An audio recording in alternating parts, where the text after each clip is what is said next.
ever made, because this is a pretty cool thing last night. Jared predicting the rookie. Who's the most polarizing Cowboy at camp right now? The Cowboy that you feel either has the most eyeballs on him, or the Cowboy that we're most curious about? Probably Jalen Smith. Like, I think we're always watching and looking at Jalen. Like, we want to see 3 years in a row. I guess it's 2 years. 2 years. Yeah. The quarterback is always going to be the most polarizing player, right? That's just what it is. In every training camp, we're always looking at the quarterback. How is he playing? And you know what? Here's the thing I do want to talk about when we talk about the quarterback. And this I tweeted this the other day, and it may make sense to you, and it may not make sense to you at all when it comes to the quarterback and the play calling. And we always talk about how this team is vanilla. The play calling sometimes doesn't come off to work well and have success a lot on Sundays. And one of the reasons why I think this, and I think it's a combination of the play caller, the game planner, and the quarterback. Because we hear a lot of times with Dak Prescott that he's not a good practice player. And that's been his thing since he came into the league, that he just doesn't practice well. Not saying, and it has nothing to do with attitude or want to. I think he wants to practice well. I think a lot of it has to do with that he just doesn't practice well. And what I know about this coach, I didn't play for Linehan, but I played for Jason Garrett. And Jason Garrett is a huge proponent on practice. Not a game. We talk about practice. Yeah. Practice. And for Jason, his thing is when it comes offensively outside of his base offense, the things that he just kind of are going to run regardless, anything extra, Jason Garrett is a huge stickler about that being worked on and having success consistently in practice before he implements it in the game. So when you look at a guy who thinks about practice and how he wants to expand and do different things in the game, he has to see it done consistently in practice. And now we're in training camp and we're seeing these full wide receiver sets and the small guys are on the outside, and we're thinking this is the year we get super creative. I want people to take a little cause for pause, simply because these things never get off the training room floor because of practice. And if Dak can't figure out a way to become more consistent in his practice play, practice accuracy, and for these plays to work in practice, we're never going to see them on Sunday. Ever. Because Jason doesn't game plan that way. And I know that Linehan is calling the plays. Jason is still game planning the game plan. Linehan may be calling them, but Jason is very hands-on about the game plan. And if they can't figure out a way to get Dak to be more of a better practice player, then we're going to still see this team be very stagnant in what it does. And the difference between he and Tony was Tony had the ability to change and audible things at the line of scrimmage. Dak's not there yet. Tony was there where he was able to take the mundane and the vanilla-ness of an offensive call or offensive play and transform it into something more spectacular because he had the knowledge and information on how to do it. And I want to welcome the GBag Nation into the conversation. General and company, what we're talking about right now, Jesse started with the Cowboy he's most interested in watching in camp, and it was Jalen Smith. And obviously we talked about what we hope to see is the evolution of Dak Prescott. And are you guys, I'm going to follow up with Jesse's statement, ask, I guess, this to everyone in the conversation. Do you guys naturally just anticipate Dak Prescott making more at the line changes in his third year than what we've seen? Like, I don't expect Romo from 2013 or 14, but I definitely expect to see a Dak Prescott that is at the line making more changes. Do we have a Kavanaugh in the conversation? Kavanaugh is not here yet. General, what's up, sir? He has gone to the restroom. Good morning to both you gentlemen. I love hearing Jesse Holley speaking that Cowboys truth in the morning. Appreciate you, General. And to answer your question, no, I don't. I like when he lies. Yeah. Whatever the case, it's been great listening to you guys this morning as we're getting ready for our debut of 2018 out here in Oxnard, California. And the answer is no, I don't. Listening to Tony in that interview that that he did with Mike Leslie that Ben and Skin were playing the cuts from this week. I think we might play some of those cuts.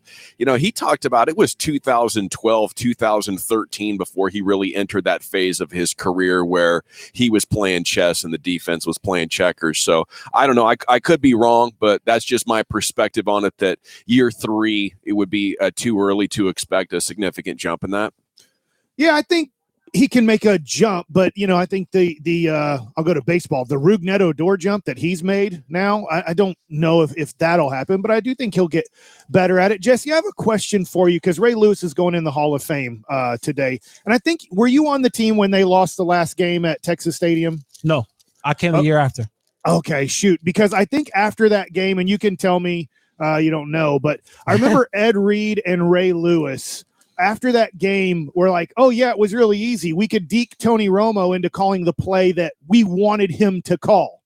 We could show him a defense that he thought, okay, they're showing me this defense. I'm going to audible into this play. And Ray Lewis and Ed Reed were like, awesome. He audibled into the exact thing we wanted to audible in. So can you tell me, does that happen a lot with great veteran defenders where they can lead a quarterback into calling the play, audibling into a play that they exactly wanted the quarterback to audible into? Yeah, absolutely. Especially when you have 2 Hall of Famers like that. One of those 2 guys, and I never played with any of those guys, but I know people who are close to those guys. And the thing that you always hear about is no one watched more film than Ed Reed and Ray Lewis. It's kind of like those 2 guys. What we see here in Sean Lee, it's that on steroids with what those 2 guys had with their ability to already be just super athletic on the field. And they just dove into film. They were obsessed with film watching. They wanted to know as much as they possibly could about that opposing team's quarterback, offense, offensive play caller, tendencies, all of that stuff. So they literally married themselves to the film room, and they knew how to do certain things on the football field. And you would always hear Ray Lewis talk about his the matches with Tom Brady and Peyton Manning, because those quarterbacks he knew as much or more than him. So that was the easy part about it, was facing a quarterback in Tony Romo who is electrifying in his ways, but playing in a very mundane offense. So there wasn't much complication in figuring out what they were going to do or how to get them to do what you wanted them to do by going into certain defenses. So do you think for Dak Prescott, it will be easier for veteran defenses to do the same if he is adjusting at line, that they'll just show him an 8-man box or even close to a 9-man box just to get him out of calling another run play? Because then he'd be audibling into what you'd consider the right play, but the veteran defenses would then, as soon as the ball is snapped or close to being the ball snapped, bam, break out of that situation and then be in their coverage that they wanted Dak to audible into. I think the difference between Dak and Tony and where they're at, where Dak's at right now in the early stages of his career, is they don't have to get funky, right? They don't have to get all kind of razzle dazzle. I got to play the ultimate chess game. It's basically because he's very limited in what he can do at the line of scrimmage, and his offense is very limited. So all they really have to do is say, okay, hey, let's just get in the 9-man box, force them into throwing, and make them have to throw the throw that he doesn't like to throw. Right? It's like we can double Cole and say, let's see if he can make these throws against the other guys. So we don't have to trick this pony up. We can just get up in regular stuff and say, well, you're not running the ball, and we're taking away your safety valve and Cole Beasley underneath. Now you're going to have to beat us, and we're going to take our number 1 corner and put him on the other guy. And now you're going to have to beat us in a way that you don't normally beat people. So for this quarterback and this offense, teams defensively don't have to get, funky. They can just go out and say, hey, here's what we're doing. Until you show us that you can beat us this way, then we're going to keep making you have to go this way. Jesse, who do you think is going to be better as a unit, the defense in 2018 or the offense? I think the defense. I do. If we're talking all things being equal and guys stay healthy, I think the defense. When you look at, I'm a huge fan. I've been this way for the last 4 months of Chris Richard. I'm a huge fan of his. I think his coaching, his attitude, the energy that he's injected into this team is infectious. if you're telling me Sean Lee's going to be healthy, DeMarcus Lawrence is going to be healthy, Randy Gregory's not going to be, out of the league in 6 weeks, then I like where this defense is at.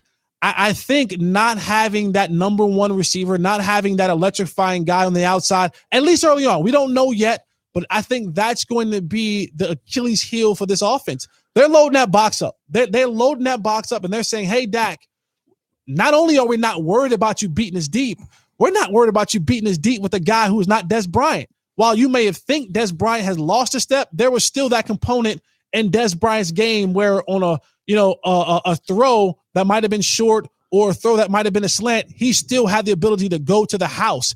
He didn't do it as frequently as we saw him do it before, but it was still in him. So now teams don't fear Hearns or Gallup, right? And Gallup still has to go through his whole learning curve of coming into the league and learning how to adjust. And they're going to take Cole away, and they're going to take Zeke away. No learning curve for the great Michael Gallup, who's on our show today. Who will be on the show today. Awesome. I think he's going to be a fantastic player, but you and I both know he's a third rounder for a reason, and he wasn't a first rounder for a reason, and there will be some learning curve for him to adjust to. Because the world's a bunch of haters because he wasn't 6'3" and he didn't run a 4.3, sir. Jesse, you know how this game works. Jesse, why you hate? Jesse, why you hate? All of a sudden running a 4.5 and not being 6'3" isn't good enough for the NFL. You know what I say to that? I say good, because we'll take him. I feel bad for Dingus because I haven't asked him a question. Dingus, hey, Mike. I didn't play in the NFL. Welcome back to the Fan Jam. I have Jeffrey. a question for you that Fan overtime. Overtime. Yeah. What's your question, Mike? Jeff, did you wash your hands? I actually did, yes. Okay. Yeah, because he pooped. No, I was out there booking We have guests. a big poop story coming up in 5 minutes. Yeah, I heard you couldn't find the bathroom, Mike. Yeah, that's we'll talk about that whole LA story. Now, Dingus, this is something you will have a good opinion on here. Okay. It's the Chicago Cubs. I'm going to give you 3 answers here you can give. Okay. Yu Darvish and Cole Hamels will be in the playoff rotation for the Cubs. Only one of the two will be in the rotation for the playoffs for the Cubs, or neither guy will make the rotation for the Cubs in the playoffs. One of them will be in. It's just the way Madden rolls. He's weird in the playoffs. Hendricks will go down to a 5-inning pitcher, and he'll roll with one of them. I'm assuming it's Hamels, just because we haven't seen you do anything, and Hamels has one outing as a Cub, and it was good. So I'd say one. It's hard to see both of them starting. The way they spread out the schedule for the playoffs, I don't see the Cubs rolling with that many. Are you nervous after watching Cole Hamels pitch for the Rangers this year that he'll be a good starter for the Cubs in the playoffs? No, because we didn't need him to be an ace. The Rangers needed him to be an ace. There's a difference there. The Cubs needed to make it 5 innings in a playoff game without giving up more than 4 runs, and he's okay. That's all they need. Okay. So I love the move. And if Cole Hamels has anything left, a contending team will show that, and I hope to see it. One start in, he threw it was 15 more changeups than he'd thrown in any game as a Ranger all year, and that was the only difference. But it's just one game, so we'll see. Can we start our show now, guys? Yeah, I was doing this for you on purpose. The breaks are a little shorter, gentlemen, just so you guys are all aware. Yeah, we've been struggling with what do you have coming up on the show today, sir? We will continue our mission to go commercial-free, soccer style. Just awesome. 3 straight hours of sports here, the best we can wrangle it. But as far as specific content, that Michael Gallup interview is going to be coming up at 1:40. The top story, what started to stir in Mike's stomach about 30 minutes into our drive yesterday from LAX to Oxnard, California.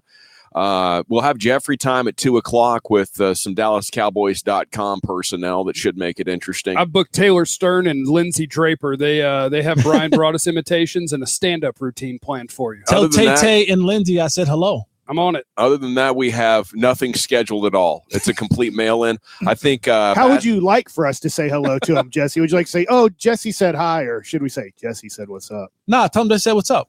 Okay. When you say Jesse said what's up, that's implied that you're trying to hook up. When you say Jesse says hi, it's a friendly hello. Yeah. So, Jesse, how would you like for us to say it again? Jesse said, "What's up?" Yeah, that's exactly right. Okay. Jesse said, "Can't wait for that." GBag Nation will be next. A couple of lick your lips before you do it, right? Lick your lips. Don't forget Fan Hang Lava Cantina up in the Colony, 2 o'clock to 4 o'clock. Nick Nepic, Zach Walchuk doing a live broadcast after GBag Nation, 3 o'clock live at Lava Cantina. For Eric, for Jesse, Fan Jam will be back next week. GBag next. We out this piece. The one place to grab the fan wherever you go. Radio.com. Download it today and listen to us anytime, anywhere. Tell me, when did the nightmares begin? It was when Diamonds Direct opened up here. Interesting. Everything was going great in our jewelry store. We had awesome profit margins. We were knocking off the top designers with mass-produced rings, and nobody cared. And we were able to get by with a bare-bones inventory. Then Diamonds Direct came along with more selection, better quality diamonds, and the real designer rings that all women are asking for. And actually no middleman prices. They turned our world upside down. It's awful. If your jeweler is experiencing anxiety, it's because Diamonds Direct has disrupted their world with prices, selection, quality, education, warranties, and guarantees never before offered here. Before you make that purchase at the same old place, come make some new friends at Diamonds Direct. Tell me more. I mean, I have nightmares that everyone leaves us and only shops at Diamonds Direct. I understand. Close your eyes and relax. I'll be right back. Wait, where are you going? I'm not finished. Diamonds Direct! Don't come! Diamonds Direct. Get directions and store hours at diamondsdirect.com. Buying things is fun and way too easy. Just swipe, click, or pass some cash and boom, it's at your doorstep. Unless you want a new car. But why is that? Well, at Hyundai, it's now possible to buy a new car without spending an entire day figuring out the details, because we let you complete most of the purchase paperwork online. We call it Streamlined Purchase, and it's just one part of our all-new Shopper Assurance program, designed to save you time, hassle, and headache. Car buying made easier. It's possible with Hyundai Shopper Assurance. Visit HyundaiUSA.com/Shopper Assurance for program details. O'Reilly. Right now at O'Reilly Auto Parts, pick up a bottle of Seafoam Motor Treatment on sale for $7.99. Plus, earn double O Rewards points. Help your engine run smoother and last longer with Seafoam Motor Treatment on sale now at O'Reilly Auto Parts. Better parts, better prices every day. Limit supplies. See store for details. O'Reilly Auto Parts. Oh, it's so quiet around here now that Dave has gone back to college. Yeah, I'm just glad he got a new iPhone when we bought ours at T-Mobile. Definitely. Hey, let's check out his feed and see what he's up to. Oh, look, here's a photo of him in the library. Oh, he's so studious. Yeah, and there he is in the quad hanging with his friends. See, he's doing fine. Oh, look, David just posted a new video. Oh, that is David. Yeah. What is he? Is that safe? Can we still ground him? No, but maybe we should unfollow him. It's that time of year when kids head off to college. So join T-Mobile and keep the whole family in touch. Because now when you buy one iPhone 8 and trade in your old phone, you get an iPhone 8 on us after rebate. Visit a T-Mobile store or call 1-800-T-Mobile today. If you cancel, remaining balance is due, plus tax for well-qualified buyers. Qualifying trade-in, port-in, service, and finance agreements required. $29.17 a month times 24, total $700. 0% APR, allow 8 weeks. Guys, Mike Bassick here. It's summertime, and you've got a decision to make. Keep feeling the same lack of energy, bedroom trouble, or stop suffering and call Men's T Clinic. They've been helping me for years, and treatment is covered by most insurance. You'll sit down with a medical professional who will help come up with a plan for you. With 3 locations conveniently located across the Metroplex, there's no excuse. Get to Men's T Clinic and get your numbers checked today. Call 1-800-246-LOW-T. Get back to being you. Men's T Clinic, 1-800-246-LOW-T. Men'sTClinic.com. This is the exclusive home of your Rangers, 105.3 The Fan, KRLD FM HD1, Dallas-Fort Worth. A radio.com station. Live from Dallas Cowboys training camp in Oxnard. Let's do this. It's the GBag Nation on 105.3 The Fan. It's hour number 1 of the G-Bag Nation on 105.3 The Fan. Weekend edition here live from Oxnard, California. Ooh-wee! Good afternoon, boys. I'm excited. Nothing more I wanted to do. Yeah, this is greatness. We got 3 hours coming up for you in the shadow of the practice fields. They'll be out there doing the walk around pretty soon. Michael Gallup's going to come by and talk sports with us. I don't know how much the G-Bag Nationals would support this. Text in and let me know at 877-881-1053. But the great Joe Trahan, who works for the Cowboys, he asked me, he said, all right, now that you boys are here, who would you like on the show? And I just said, Michael Gallup. Yeah. And he was like, well, what about like Jerry or Dak? And I said, Michael Gallup. So Michael Gallup will join us. So usually that's going to be fantastic. We have other guests as well. Brian Broadus is going to stop by. And usually when we open up a weekend show, we do, what'd you have for breakfast this morning? What do you wish you'd had for breakfast this morning? But a different curveball became pretty apparent in the aftermath of touching down last night at LAX as we were making our way up. What was that, the 405 or the 101 or something? I don't know. There's just a lot of traffic going stop and go, and not really going, just going 20 and then stopping, and then going 20 miles an hour and then stopping. And about 30 minutes into that journey, Mike let us know that something was happening in the back seat that wasn't going to make it all the way to auction. Well, I felt bad because I was watching. First of all, we flew Alaskan Air. That was really nice. I thought the seats were a little bit bigger. The legroom was 100% more. I don't know if you guys had a lot of room. Yeah. Well, she was a nice lady. Yeah.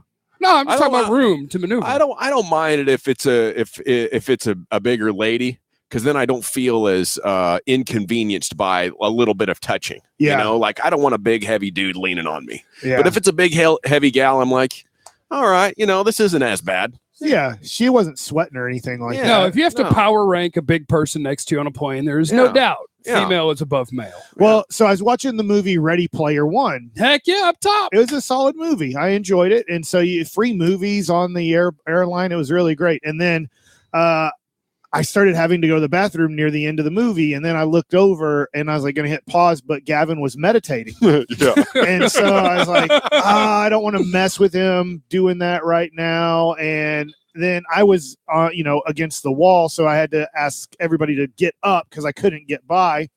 So I waited till the movie was over. And once the movie ended, I was like, I got to go. There's nothing I can do. My stomach, it wasn't going pee. It was the other. Rumbling. Yeah. And so I was like, I'm sorry. I have to get worries, up. man. And so I interrupted you and made her get up. And then I went to the bathroom, and luckily there wasn't a long line. And so it's like, I want to do this quick because there is a flight attendant back there. So she doesn't think that I'm, doing something besides going number one. And then I got out of the restroom and I kind of stood there for a second because I got some out, but I didn't feel great. I just got some out and was like, well, I don't feel good, but I feel a little bit better. It wasn't a full evacuation. No, and so airplane, the going to the bathroom in there is tough because I don't think I ever have. Like Mike, I had to deuce Wow. in the plane, and I did have to wait. Because it was right when the seatbelt light came off, and everybody ran for it, and so I was sixth in line, and all five in front of me went through the same door. So somebody was having a great time in door number two. But yeah, you can't get a lot out. It's like rabbit food or something. Yeah. I don't know. It's just weird. But I got out of there and I was like, hopefully the flight attendant, it doesn't say anything to me. And I just kind of stood there for a second because I didn't want to go sit down yet because I just felt like freedom of standing for a little bit and kind of letting things like settle. And she goes, are you okay? Do you need something to drink? And I was like, she knows I didn't just go pee in the potty. She knows that I did something else in there. That's messed up, man. Was it the blonde one? Yeah. Oh, she was attractive too. So there's an attractive lady. Like, was your poop okay? Oh, wow. So I was like, no, I'm okay. Thank you though. And then I walked back and sat down, and then we rent the car.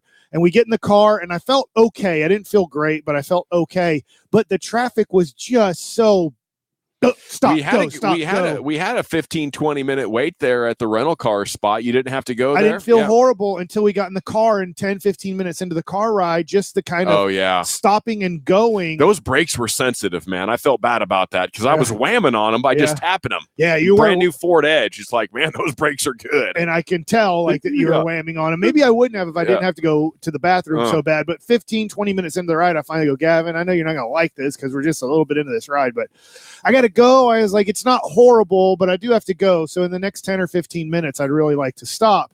And so 10 minutes later, we stopped. But everywhere we stopped at, and maybe you guys can remember because I'm in a panic a little bit. I can remember every place we stopped, and I can walk you through this step by step. Take over. So we were searching for any sort of gas station because I also had to make a stop for a different reason, needed to make a purchase. And as we got to the first gas station, we walked in, and Mike said, "Where's your restroom?" And they said, "We don't have one." Now, where was that? That was an AM PM. Yeah, okay. It was north of Los Angeles by, I don't know, 10 miles or 15 miles or so, right where the 405 and the 101 meet. And he told me to go across the street, but he just pointed, and I don't know where we're at. So I just ran across the street. And I was like, that's a bank there, and it's 9-something at night here. I'm like, that's not open. So I ran back, and I just kept standing until you got done buying your stuff because I couldn't sit I needed some ho-hos and some zingers. Yeah. So then we swung back to the west. And on our way that way, we saw 7-Eleven. 7-Eleven. And next to the 7-Eleven was a Subway. Yeah. And if there's one thing I know about Subway, because I've done this before, they have a restroom at every location. Yeah, so I was like, Mike, you're in good shape. 7-Eleven or Subway next to each other will have one. I go into 7-Eleven first, and I'm like, hey, sorry, sir, do you have a restroom? He's like, I couldn't understand him. Oh, Mike. And then I said, man, I'm going to just blurt this out again. I know you're taking care of somebody, but hey, do you have a restroom? Yeah. And he's like, no restroom in here. The look on your face is classic because you're starting to enter panic and getting a little sweaty. Do you know how your body reacts to, we're stopping at somewhere where there's going to be a restroom. So your body's starting to be like, I can release. You know, I got to give you your props, though, because you remained polite. Yeah. Like you waited your turn. And then as soon as you were out of that person's presence, your face went back to that near panic mode. So I go into Subway. I didn't even have to ask. That's money in the bank, homie. Yeah. I see the restroom and it says restroom not for public. And I was like, so I walked out of there and just why did you buy a sandwich? No, I said not. I don't know. I just felt like not. I thought that meant like only for the workers, not for people. There did become a theme. I don't think we're in the best neighborhood because it seemed like some of these places might have had a restroom, but they just wouldn't let people use them. Like there was nefarious activities that go on. If I started to gather that after, I don't know, 5 or 10 minutes out of the car watching Mike in this attempt, there was some business transactions in the area and some homeless activity that might have suggested those bathrooms would be a very popular place to do illegal activity. So then they got them locked down. So I bought a bunch of blow from one of the guys who was up doing that. And after we do that, we get back in the car. And this is when I've lost it. Right. The Subway 7-Eleven is now to the point of panic. I got about 3 to 5 minutes and I'm going. That's my favorite part is I've never heard somebody enter this space before, but Mike looks at both of us and he goes, okay. He goes, if we don't find one soon, I've never done this. I'm going to have to go outside.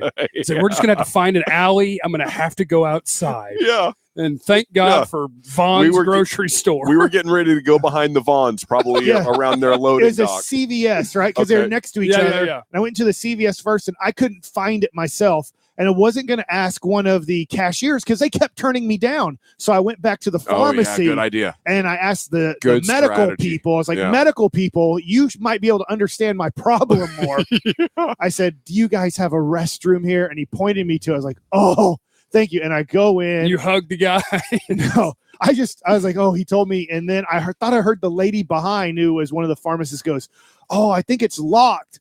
She was talking about something else, luckily, because when she said that, I went into another panic of, well, you guys are going to have to open this up because I have to go. And I got in there, and luckily nobody was in the restroom, and it was clean. It wasn't super clean, but it was clean enough that I was like, okay, I can sit down. And then it took me a while, not to first let it out, but to just get it all out and to feel good. And if that wouldn't have happened, like if you would have saw me come out of CVS, run into Vaughn's, if Vaughn's would have said the same thing, I was going to make a sprint to the back of these two buildings and just poop on the sidewalk or poop in the alley. Unbelievable. Because there's nothing I could do. Incredible. And I guess you get in trouble and you go to jail for that. You know, they arrest you for a lot of different things. But I'm like, there's nothing I could do. I could have pooped in my pants, but that would have been really bad for me. And also we had an hour more to drive. That would have been really bad for everybody in the car that I just sprayed the car.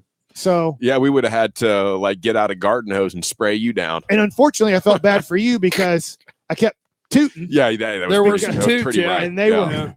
You know, I've always wondered in those situations, could you stare that beast down? No, because if you got to go in normal situations, if you just say no enough, you get constipated, and then you're just like, hey, I don't have to poop for like 5 or 6 days until you damn near need surgery. I had Chinese food at the airport. So you don't think there's a way of just clinching and getting through that and coming out on the other side and being able to go another 12 hours in fairly decent comfort? I think it depends on the situation because I think I've been there before where you're like, man, I got to go. Yeah. And you just don't have the opportunity and you have to fight it off. And eventually it's like, holy cow, it's gone. Yeah. I'm safe here.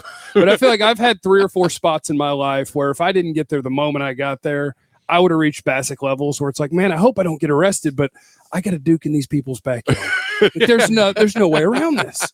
Yeah, it's tough. It's real tough. Oh man, I really wanted to see Mike making a run for it back behind that drugstore though. And sometimes you try to sneak one out, and that's just like, don't do that. I was when it was all said and done though, the rest of the hour drive was nice. I was like, whew. This feels a lot better, guys. As far as other stories, I guess, that are of significance across the world of sports as we open up this weekend broadcast, it's the GBag Nation. Now, if you're enjoying the show so far, it's not a coincidence. We are a popular local broadcast on the air from 10 a.m. to 3 p.m. weekdays on the home of the Cowboys, home of the Rangers, 105.3 The Fan. I'm just writing down a question for Michael Gallup. I'm going to see, do you think he remembers the time he had to go the worst? Okay. Do you think most people remember that in their lives? Yes. Yeah, I could still remember a time. Yeah. Yeah, I remember mine. What was it? What was it for you? Mine was, I was probably, let me see, I was living in Allen, Texas at that particular house, which means I was between the ages of 10 and 13. A lot of my things happened at that age group. And the firework thing happened a couple miles from the house, and I would walk to it, right? It was 4th of July. I walked down there, and I realized I had a level 17 emergency before I left that location. Okay. It was about a 20-minute walk home. No stores on the way. And I ended up stopping just to stand bent over for like 30-second increments about 8 times. And like I alternated my speeds. Like, I'm going to try to like power walk. It's like, oh, can't do that.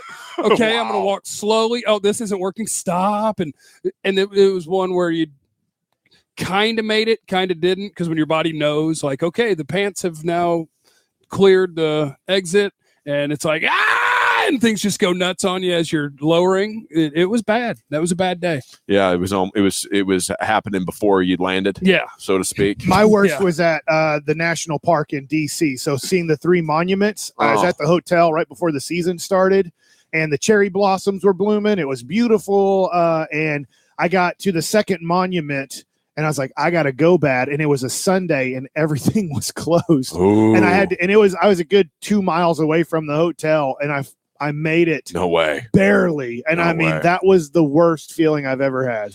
I think the worst I ever had to go, we were at this elementary school shooting like a web promo or something, and we were hanging out there for about an hour or so, and I had to go, but the bathrooms weren't open at this elementary school. I also needed to have an ankle rebuild.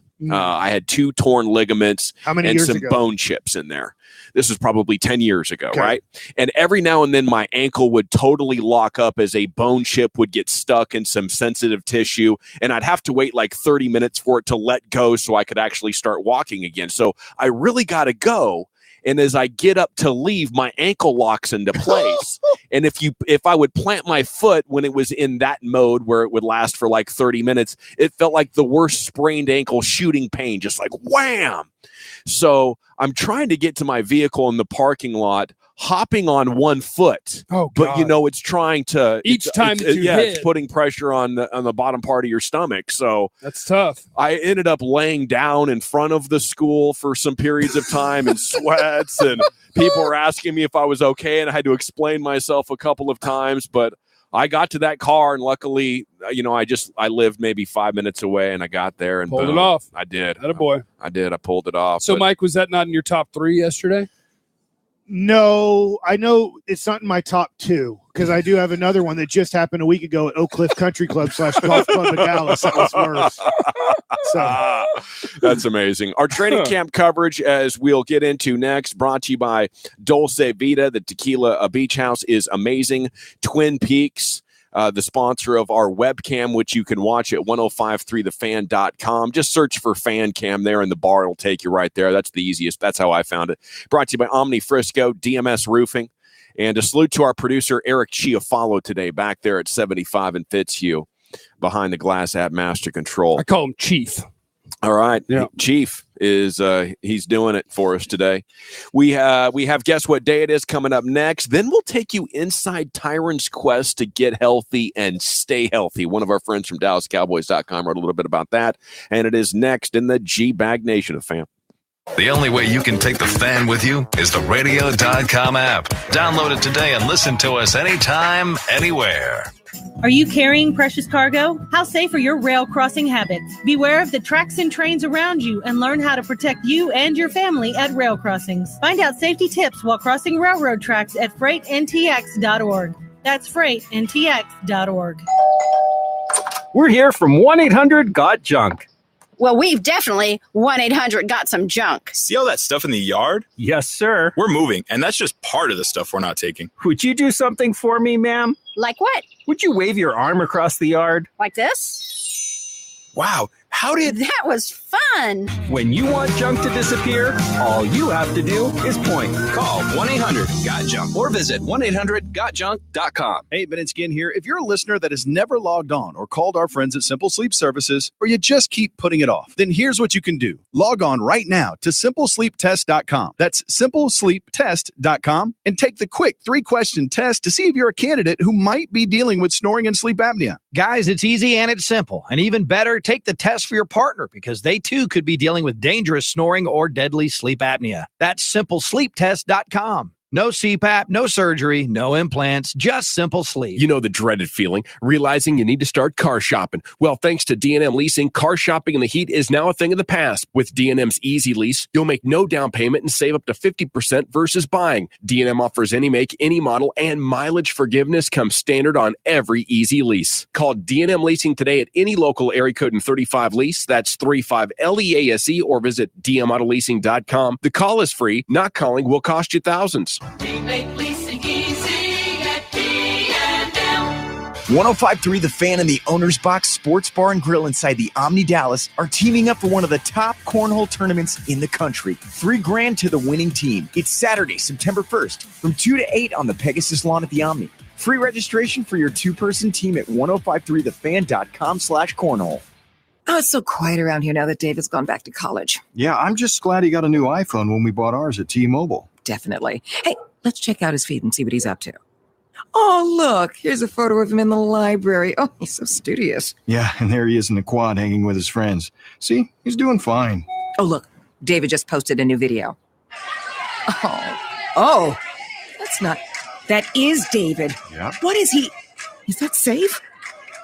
Can we still ground him? No, but maybe we should unfollow him. It's that time of year when kids head off to college. So join T-Mobile and keep the whole family in touch. Because now when you buy one iPhone 8 and trade in your old phone, you get an iPhone 8 on us after rebate.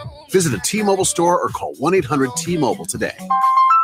If you cancel, remaining balance is due, plus tax for well-qualified buyers. Qualifying trade-in, port-in, service, and finance agreements required. $29.17 a month times 24, total $700. 0% APR, allow 8 weeks. Guys, Mike Bassick here. It's summertime, and you've got a decision to make. Keep feeling the same, lack of energy, bedroom trouble, or stop suffering and call Men's T Clinic. They've been helping me for years, and treatment is covered by most insurance. You'll sit down with a medical professional who will help come up with a plan for you. With 3 locations conveniently located across the Metroplex, there's no excuse. Get to Men's T Clinic and get your numbers checked today. Call 1-800-246-LOW-T. Get back to being you. Men's T Clinic, 1-800-246-LOW-T. Men'sTClinic.com. We're going to talk about one of the top concerns for the Cowboys. How healthy is that man? How much can we count on him going forward? He's not that old. But first, we're going to guess what day it is. We do it every day. Oh, guess what day it is? Guess what day it is, huh? Anybody? I'm going to throw you a curveball back there in DFW, Eric. You have to tell us, what day do you believe it is?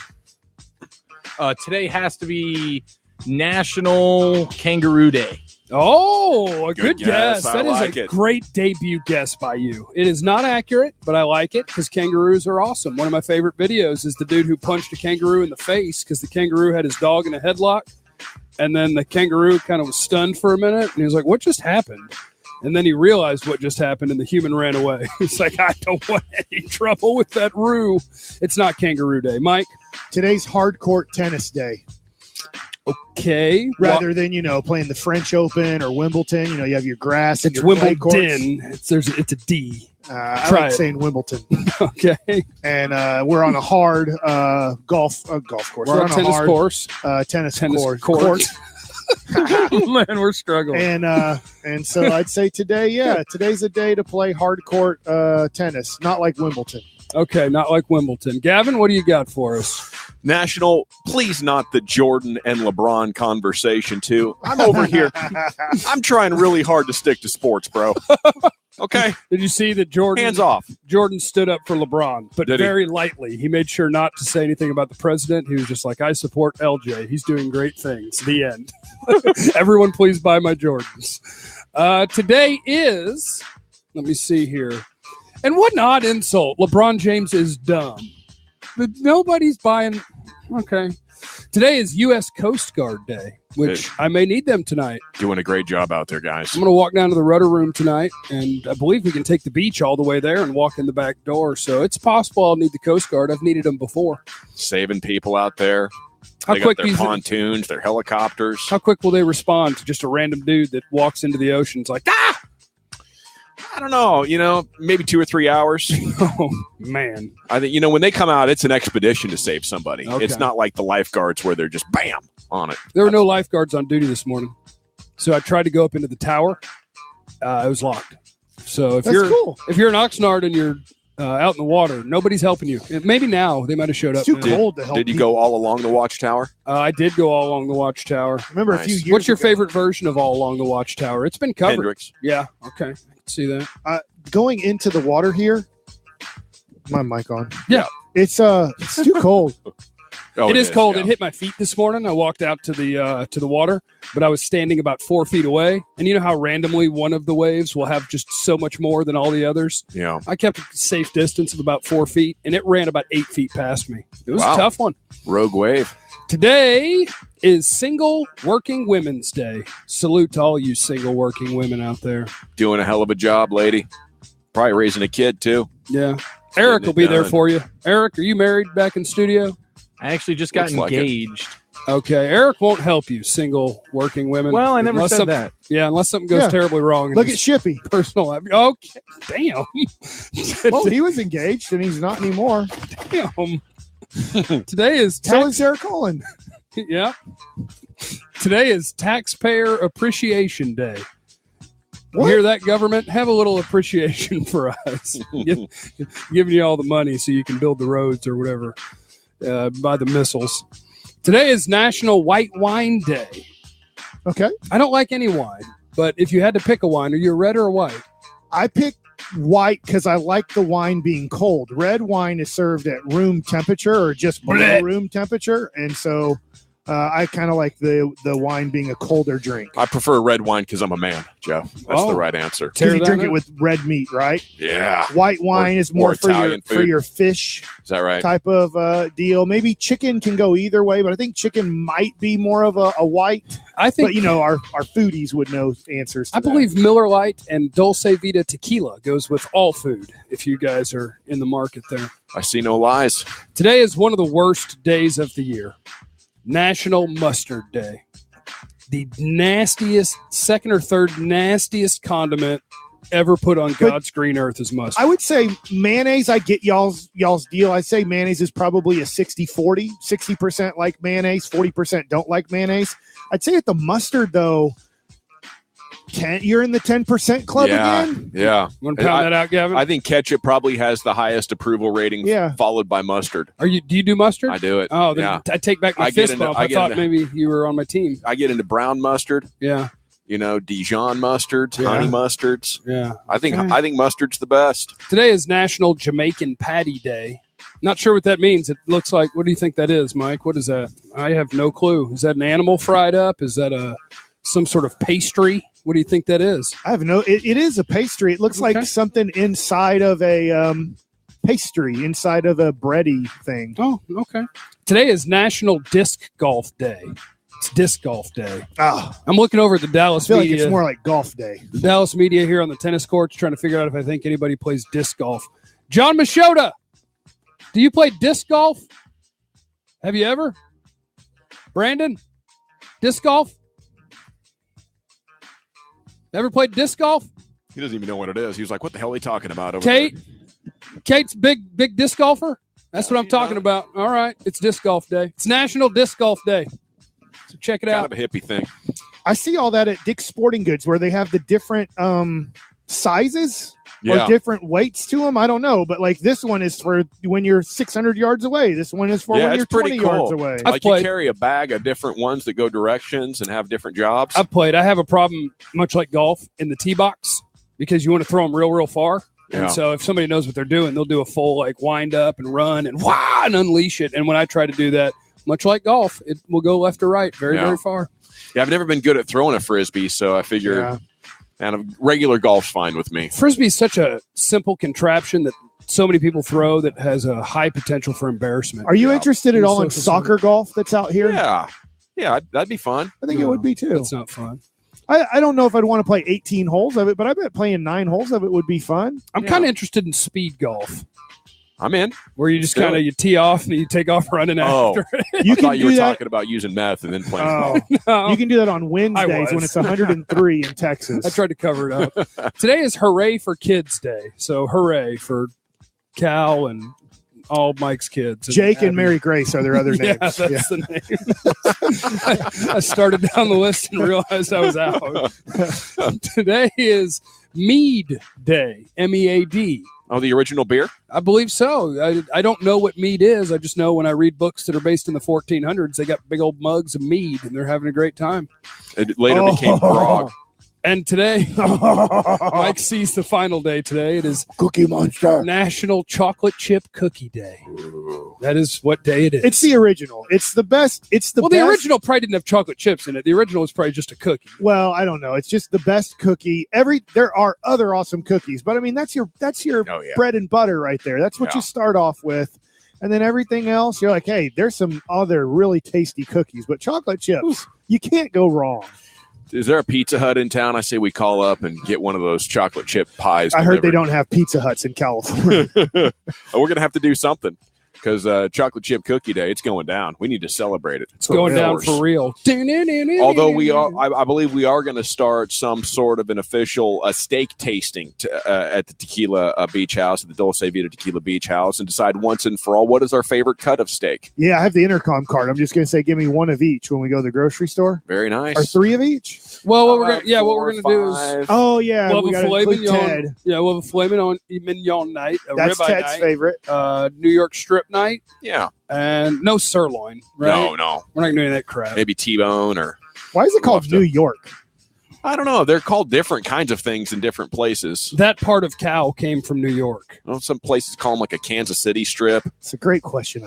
Okay, one of the top concerns with the team, no doubt, it's probably second to how well Dak is going to perform. When you talk about very important unsolved mysteries into the future, might be first. Tyron's quest to get healthy and stay healthy. And David Hellman, DallasCowboys.com, took a nice look at it. Thought we could use that as a launching board for our discussion. By the time last year was done, it wasn't just the back. He also had groin, knee, and shoulder. So hopefully, I mean, that's another way of looking at it. Is it, a quantity injury situation as well? But right now he says he's feeling great. He said, I got an early jump on everything. He went out to Newport. I believe he means Newport, California, a couple hours south. And he started training at a place called Proactive. And he says, I felt like I needed an early jump on everything. This is with Tom House, right? I don't know. Is that Tom House's deal at Proactive? I think. Wait, we're talking about Tyron? Yeah. Tyron was out there throwing? Yeah. I don't think so. Shut up, Mike. Yeah, you're an idiot. Well, Tom House will think outside the box. That's why, he's a throwing expert and guru, but I wouldn't be surprised if lots of other different kind of athletes go to him. But the story says that, he was the guy that has been leaving no stone unturned when it comes to figuring out how he can remain healthy. And Jason Garrett gave him credit for being the guy that came up with the new yoga instructor who they brought in. So, he's out there, and the quote was anything that helps. He says the days off, the team doesn't the team doesn't need to give it to him, he says, but they do anyway because they want to be precautionary and all that. But he says he feels fine, and he doesn't need any Romo Wednesday or anything like that. But if that's what they want, he's fine with it, and he'll go get the reps when he wants them. But that's your update on Tyron Smith 1 week into camp. So I saw something really cool a couple of days ago on Twitter. You guys remember Willie Anderson, the great offensive tackle with the Bengals back in the day? Wow. So he's been out at Cowboys camp, and he's on the tweeter. And he was sending out some cuts from practice because he's been out here kind of volunteer coaching. And he was showing. So I got something that, Gavin, I got words for you that you can watch for here. Nice. He said, love being able to work with the Dallas Cowboys, teaching them techniques I learned 15 years ago. Paul Alexander taught me this high hand low inside hand in 1997, and he shows Tyron using it. Tyron's using the low inside hand. Okay, I like it. You get the low inside hand to control him. More of a punch or a Well, he said, stab. I stopped being a puncher. Okay. And became a stabber or a striker. Ooh, I like it. Punchers look great, but miss a lot. Yeah. So Tyron's been getting some work in with the great Willie Anderson and adding to the repertoire. It's like the difference between like throwing a haymaker and being Bruce Lee and being able to like break a board from 1 inch away. Just wah!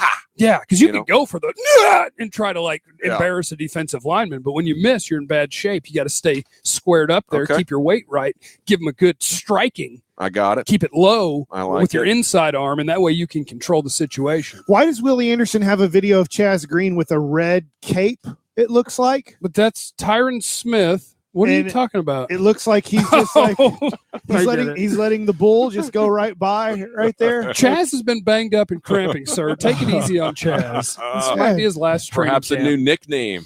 If The he Matador? mentions it. Matador. Yeah, I don't think he's going to make the team, though. I don't either. Yeah, but it happens. Some of these guys out here, they aren't going to be with the Cowboys long term, but I'm sure they're going to be on to amazing things in their life. Practice today, blue and white scrimmage tomorrow. The thing I'm most looking forward to right now is the first three rookies, obviously, and starting to get a feel for them. Michael Gallup's coming up in 1 hour. But Jalen Smith, and this everything that we've been hearing about Jalen Smith is he's taken another step forward. So it's going to be fun to be able to get here and watch him, minute after minute after minute and see how often the hitch is there.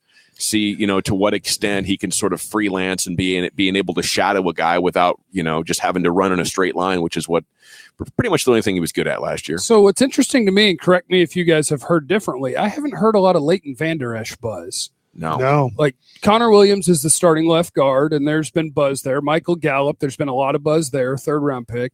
But for the first rounder, Jalen has kind of just been starting. He's been your starter. And Leighton Vander Esch, we haven't really heard a ton about. So to me, that's one of the top storylines is to see how does he look, and is it that Jalen looks great? Is Vander Esch having some early struggles, or what's going on with the linebackers? Mike, you got something you're most interested in checking out tomorrow with the blue and white? Probably wide receivers versus cornerbacks. Just Hi, Christy because Scales. Both of them are so important to this team. It's nice to see you, Christy. We are live on the air. I was just trying to make it. If I said something to you while on the air, you would have to grab a headset and join us, right? You almost have to jump in. Yeah, that's what I'm talking about. So Hearns and Gallup versus kind of your Cheeto / Byron Jones, Jordan Lewis situation. So it's tough to watch defensive linemen versus offensive linemen because they're not allowed to do what they would do in a game. Are you going to come pick up a headset over here? Is that I think we sneak some Christy Scales. It's a great question for Christy. Because we are brand new to camp here, Flip Christy. that one on over here. We're brand new here. Oh, let me get this out of your way. Yes, ma'am. Don't mind the fact I don't have shoes on. No, we're all good. Professional Oh my gosh, broadcaster. It's a Saturday. It's just like at the house. It's so a Saturday. there you Gavin go. announced we're mailing it in. So I was just talking about. We've heard plenty about Michael Gallup over the course of these practices. We've heard a lot about Connor Williams. The high pick we've heard the least about is Leighton Vander Esch. Right. Has he, to your eye, been having any struggles, or has Jalen looked great, or No. what is that? No, I think it's just Jalen obviously is, I think, stealing some of Leighton's thunder.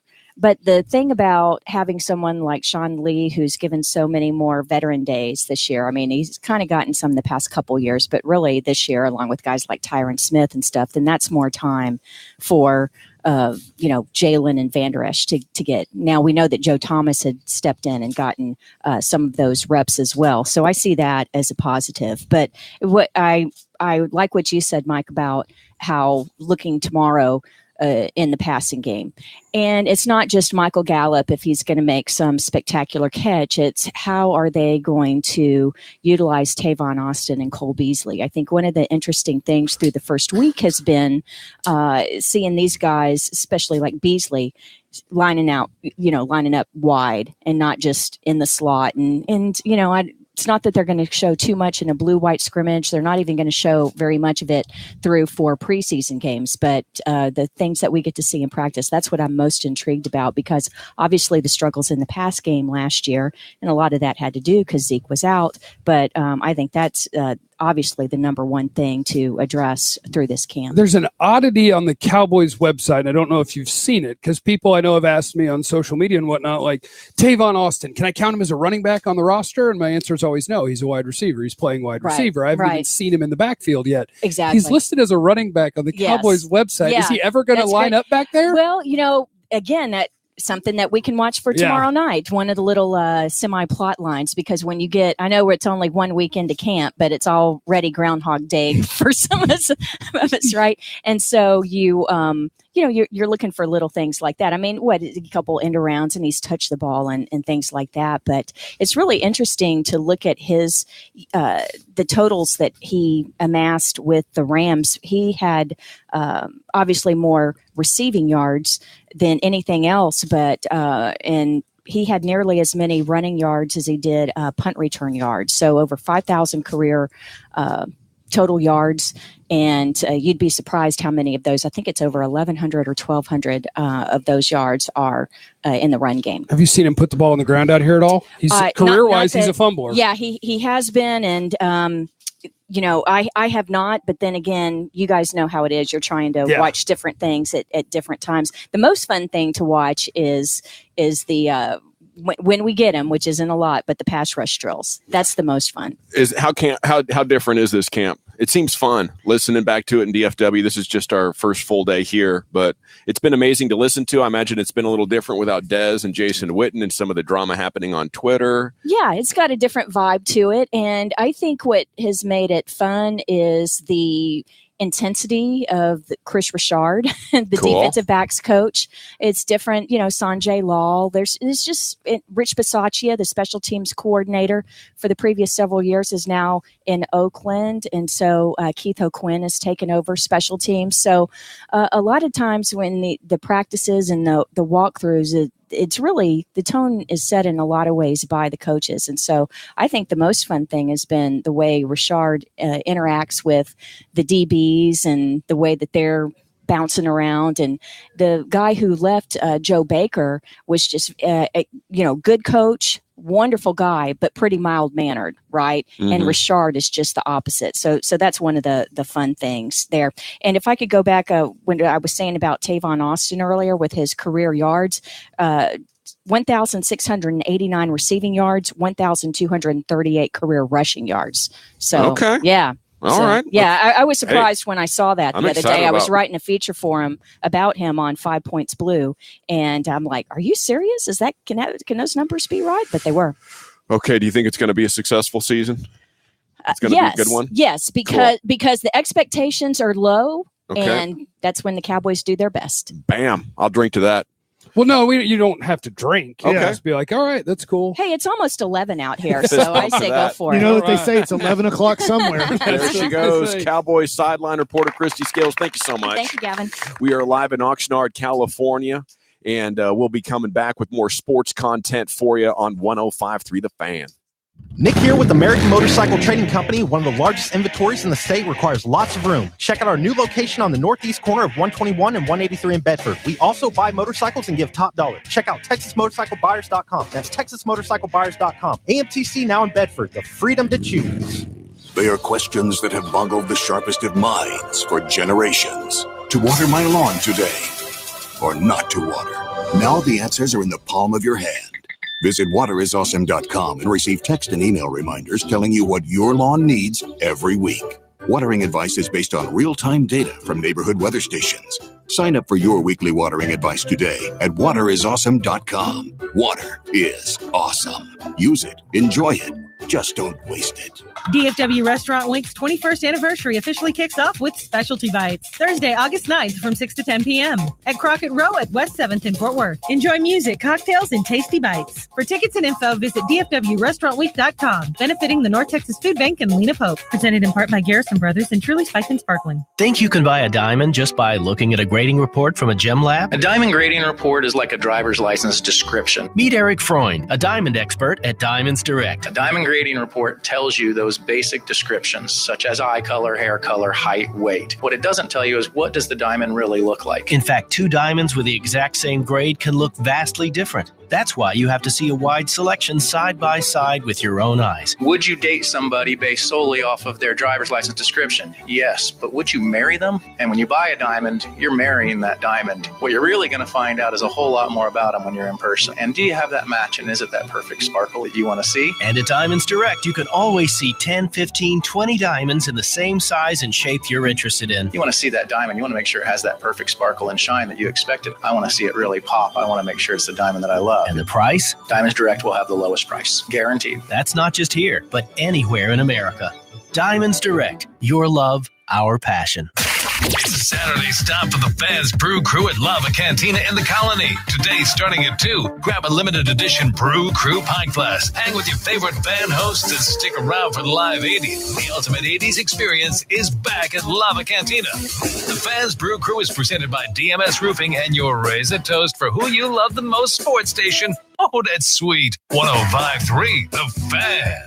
Guys, Mike Bassick here. It's summertime, and you've got a decision to make. Keep feeling the same lack of energy, bedroom trouble, or stop suffering and call Men's T Clinic. They've been helping me for years, and treatment is covered by most insurance. You'll sit down with a medical professional who will help come up with a plan for you. With 3 locations conveniently located across the Metroplex, there's no excuse. Get to Men's T Clinic and get your numbers checked today. Call 1-800-246-LOW-T. Get back to being you. Men's T Clinic, 1-800-246-LOW-T. Men'sTClinic.com. All right, they've just started walk around on the football fields here in Oxnard, California. Brian Broadus is going to join us and talk some Cowboys coming up next hour. It is time for Baseball Nuggets with you-know-who, and here is a very important man to make the introduction. Your attention, please. Ladies and gentlemen. Now entering the game for Baseball Nuggets, former Rangers left-hander, number 1 in your heart, number 51 in your program. For Baseball Nuggets, Mike Bassick. Chuck, you the man. All right, so here's what I'm doing. As Jeff Kavanaugh on Twitter put, Mike is mailing it in today. Help him do it. I put send me your Texas Rangers questions today to answer on 105.3 The Fan. So I have about 5 questions right now, but if you'd like for me to answer a question that you have about the Texas Rangers, send it on Twitter to Mike Bassick, MikeBassick. I can spell my own name most of the time. Attaboy. All right, first question comes from John Piper. John Piper asks, what are some key players in the farm system the Rangers can bring up next season to make an impact? I think the best one to really talk about here is Taylor Hearn. I haven't checked out Frisco's website this morning, but I think he started last night. Oh, he did well. He did good? Yeah, he did like 5 innings, 1 earned run. Awesome. Yeah, he had a good outing. So this is a guy who's left-handed, 6'5", just got in the Keone Kela trade, has had a good year in Altoona for the Pirates AA team. Now he's in Frisco, finishing out the season here in AA for the Rangers. And he's the guy to watch for next year. I think he can compete in spring training for one of the 5 spots to open up the season. But if he doesn't get that because maybe they want him to get a little bit more time in the minor leagues, he will be up on the Texas Rangers next year as one of their 5 starting pitchers, and I believe he'll finish the season in 2019 as one of their 5 starting pitchers. And guys, when we look at this, I'm going to stop with Taylor Hearn and then kind of throw it to you guys. What do you want? Let me give you the full Taylor Hearn outing last night. Right. 5 1/3, 3 hits, 1 run, no walks, 8 strikeouts. He strikes out a lot of guys per. He's a 1 strikeout per inning pitch guy. 6'5", throws in the mid-90s as a left-hander. I don't know if I can talk about any hitters because when you look at the Rangers guys, they're all in the major leagues. They have guys. Like, I'm not saying the Rangers don't have prospects at AA or AAA that are position players.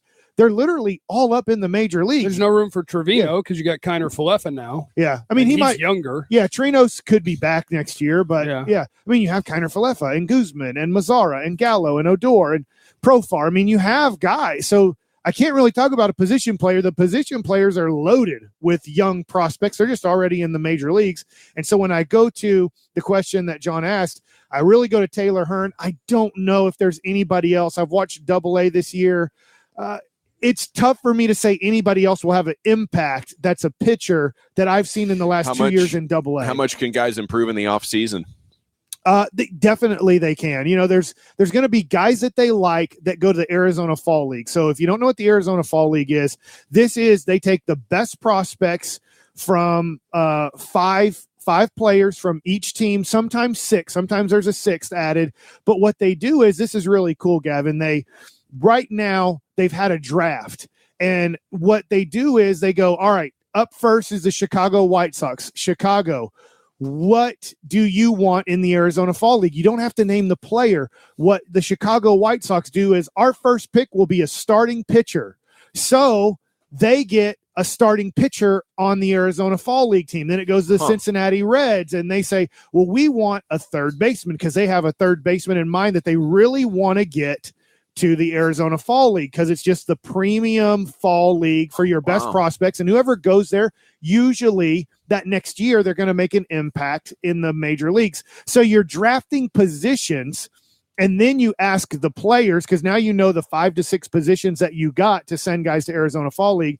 And then you say, hey, we want to send you to the Arizona Fall League. The player can always say no, but it's not the best idea. You make a little money for it? Yeah. I think it's $1,500 to $2,000 a month, and it's like better than the minors, right? Yeah, and it's a 2.5 month experience. Some guys that have played in the major leagues will be there, but you can only have like 60 days or less of service time of major league service time to be in it. So look for Taylor Hearn to possibly go to Arizona Fall League and pitch there to get him prepared for, and to get him better. And then see those guys that go to Arizona Fall League, because those are guys that the Rangers think, if they're in Arizona Fall League, they think that they can have an impact in 2019 on the big league club. Very interesting. Next question goes to Justin Hughes. He says, what do you think all of these left-handed bats, what will they do next year? Mazzara, Odor, Chu, Gallo, Guzman, and Calhoun. Who is in the lineup next year and who is gone? I've mentioned this before on the GBag Nation. We're 10 to 3 p.m. if you don't listen to us during the weekdays on 105.3 The Fan. I think the Rangers are going to have to look hard at trading either Mazzara or Gallo in the offseason. And I don't know which way they're going to lean. I do think Mazzara can be a 100 guy, 30 homers, 100 RBI guy. So a consistent guy batting somewhere between 270 and 300. And then you have Gallo, who you just don't know. Is he just going to stay around 200 as a hitter? If the offers 50 home runs, if the offers were around the same, I would trade Gallo 7 days a week instead of Mazzara. I mean, I like Gallo and his future and all that. He's got a cool personality, big fan. I just think that's so much riskier. Yeah, and Mazzara still has plenty of upside himself. Yeah, this is going to be the big question for the Rangers in this offseason. And I'm not saying they will, but I do think that they're going to look strong into which guy gets them the most and which one they want to keep. Gallo probably has still the higher ceiling, just because he could turn into that Chris Davis who almost won the MVP and got the huge contract that the Orioles really regret now. But Mazzara is just going to be steady. I don't think Mazzara is ever going to be a 40 home run guy and an MVP candidate. Now, Bill James, who does all the analytics, thought this year that there's a lot of analytics that say Nomar Mazzara is going to be a future all-star in the major leagues and be a really solid contributor. And then you have Gallo, who way lower ceiling and way higher floor, but hits 20 more home runs a year. Yeah, and possibly, if he does turn into a 240 or 250 hitter and walks close to 100 times, his OPS and a lot of numbers will suggest he's better than Mazzara, but you're taking a risk saying, I think he can be better than Mazzara, but Mazzara has definitely been better his whole career than Gallo. It's cool to have these problems, Yeah. They do have, like you said, a ton of really good hitters and position players up here already. Next question. Just trade whichever one does the best. Keep them all together, and whoever's doing the best, trade them. Okay, next question comes from a guy named Corey Majors. That's Maggiors. Okay, so he says, how far are the Rangers from having a star player? Is Odor one who can be that guy, or is there somebody else? Dude, how awesome is it that I think the answer to that question right now is Rugi's the closest. Yes, Rugi's. It's not Mazzara. It's definitely not Gallo. A month and a half ago, there was no chance it was Rugi, and now it's like, dude, you can't find a guy who has more upside than him on this. So we were on the plane last night. He hit a grand slam. Yeah, this really happened. Yeah, of course he did. Jeez. 5 for 5 in Houston with 2 home runs, one being inside the park. It's pretty stinking awesome. When you go to this, Corey, I would say this. I do think there's a chance Gallo can be a superstar, but I wouldn't bet on it. But when you look at what Odor's doing and you look at what Gallo did in the minor leagues, if you look at Gallo stats in the minor leagues, now the majors is obviously the highest level and the toughest to adjust to. Obviously, I struggled tremendously to adjust to staying in the major leagues and was an up and down guy my whole career. Is Gallo would always go to the next level and struggle, whether it was the back half of that season or when he started that season at a new level, every level, high A ball, double A, triple A. He always struggled when he first got there, and then he figured it out, and his batting average was actually a guy who could bat in the 250s, 260s with pop. So could he eventually get to that here in the major leagues where he's still in that level where he went to double A and really struggled, but then the next year was really good, went to triple A and struggled, then the next year was really good. And I know it's been 2 years now, last year and this year in the major leagues, where he struggled overall to put up a batting average, but there are some signs in Gallo's career that he does become a 250 hitter at that level. And if he's a 250 hitter with 40 to 50 home runs and getting on base 35% or more of the time, then you have another, maybe not superstar. That's a huge word. That's top 10 player in Major League Baseball. And maybe that's too big of a word to put on Odor, but all-star type of guys that you can build around. MVP type months, though, Yeah. Maybe those will just be his great months where he's playing at that level. And if it happens at the right time, he can do special things with a player like that. And yeah, seems just funny to be saying those kind of words right now, though. And then my last question comes from Waylon Davis. How do you think the Rangers will approach this winter as far as acquisitions are concerned? I think they'll try to trade, like I talked about, one of their lefty or two of their lefty guys. Chuba comes a 10-5 guy. I don't think he wants to go anywhere, so he's probably not tradable. I think the Rangers look to scrape the bottom of the barrel to put together a rotation, wanting Gerardo and Hearn to be part of it in 2019. A little more time. Dude, sign me up for all the Gerardo and Hearn starts. Sign me up. Yeah, and I just don't think they're going to do much this offseason in trying to acquire free agents to really help the 2019 team. You'll have Minor, you'll have Gerardo. They'll probably pick up Martin Perez's option. Hearn will be part of the rotation at some point, and then they'll fill the rest out with guys like, maybe not these people, but guys like Doug Fisters and Giovanni Gallardo's, and maybe it is those guys, but they're just going to sign a whole bunch of veteran guys that will sign for close to league minimum to $5 million on a one-year deal to fill out the rest of it. How about signing for trades? Can you do some of that? Sign guys that yes, that's like, yes. I think that's a key for John Daniels and how he built 2010 and 2011. Signing guys like Kenny Loftons and like guys like that. Sign some veteran guys that are kind of out there on the market, aren't happy with what they're getting. Give them what they'd be happy with on a one-year contract. Yeah. And then flip them in June, July for the teams that are competing for a playoff spot and add more prospects to your organization. You're not going to get quality, but you will get quantity, and hopefully through that quantity, you find a little quality. All right, you want any more, or are we out of here? We out of here. All right, there they are, your baseball nuggets. They happen Monday through Friday at 11:40 right here on your home of the Rangers. Not sure what you're up to during your weekdays, but if you could make some time for that, we sure would appreciate it, and you'd get a hell of an education on the Rangers. Like that fall league stuff you just did. I'd never heard that before in my entire life. It's really cool. Yeah, that is neat.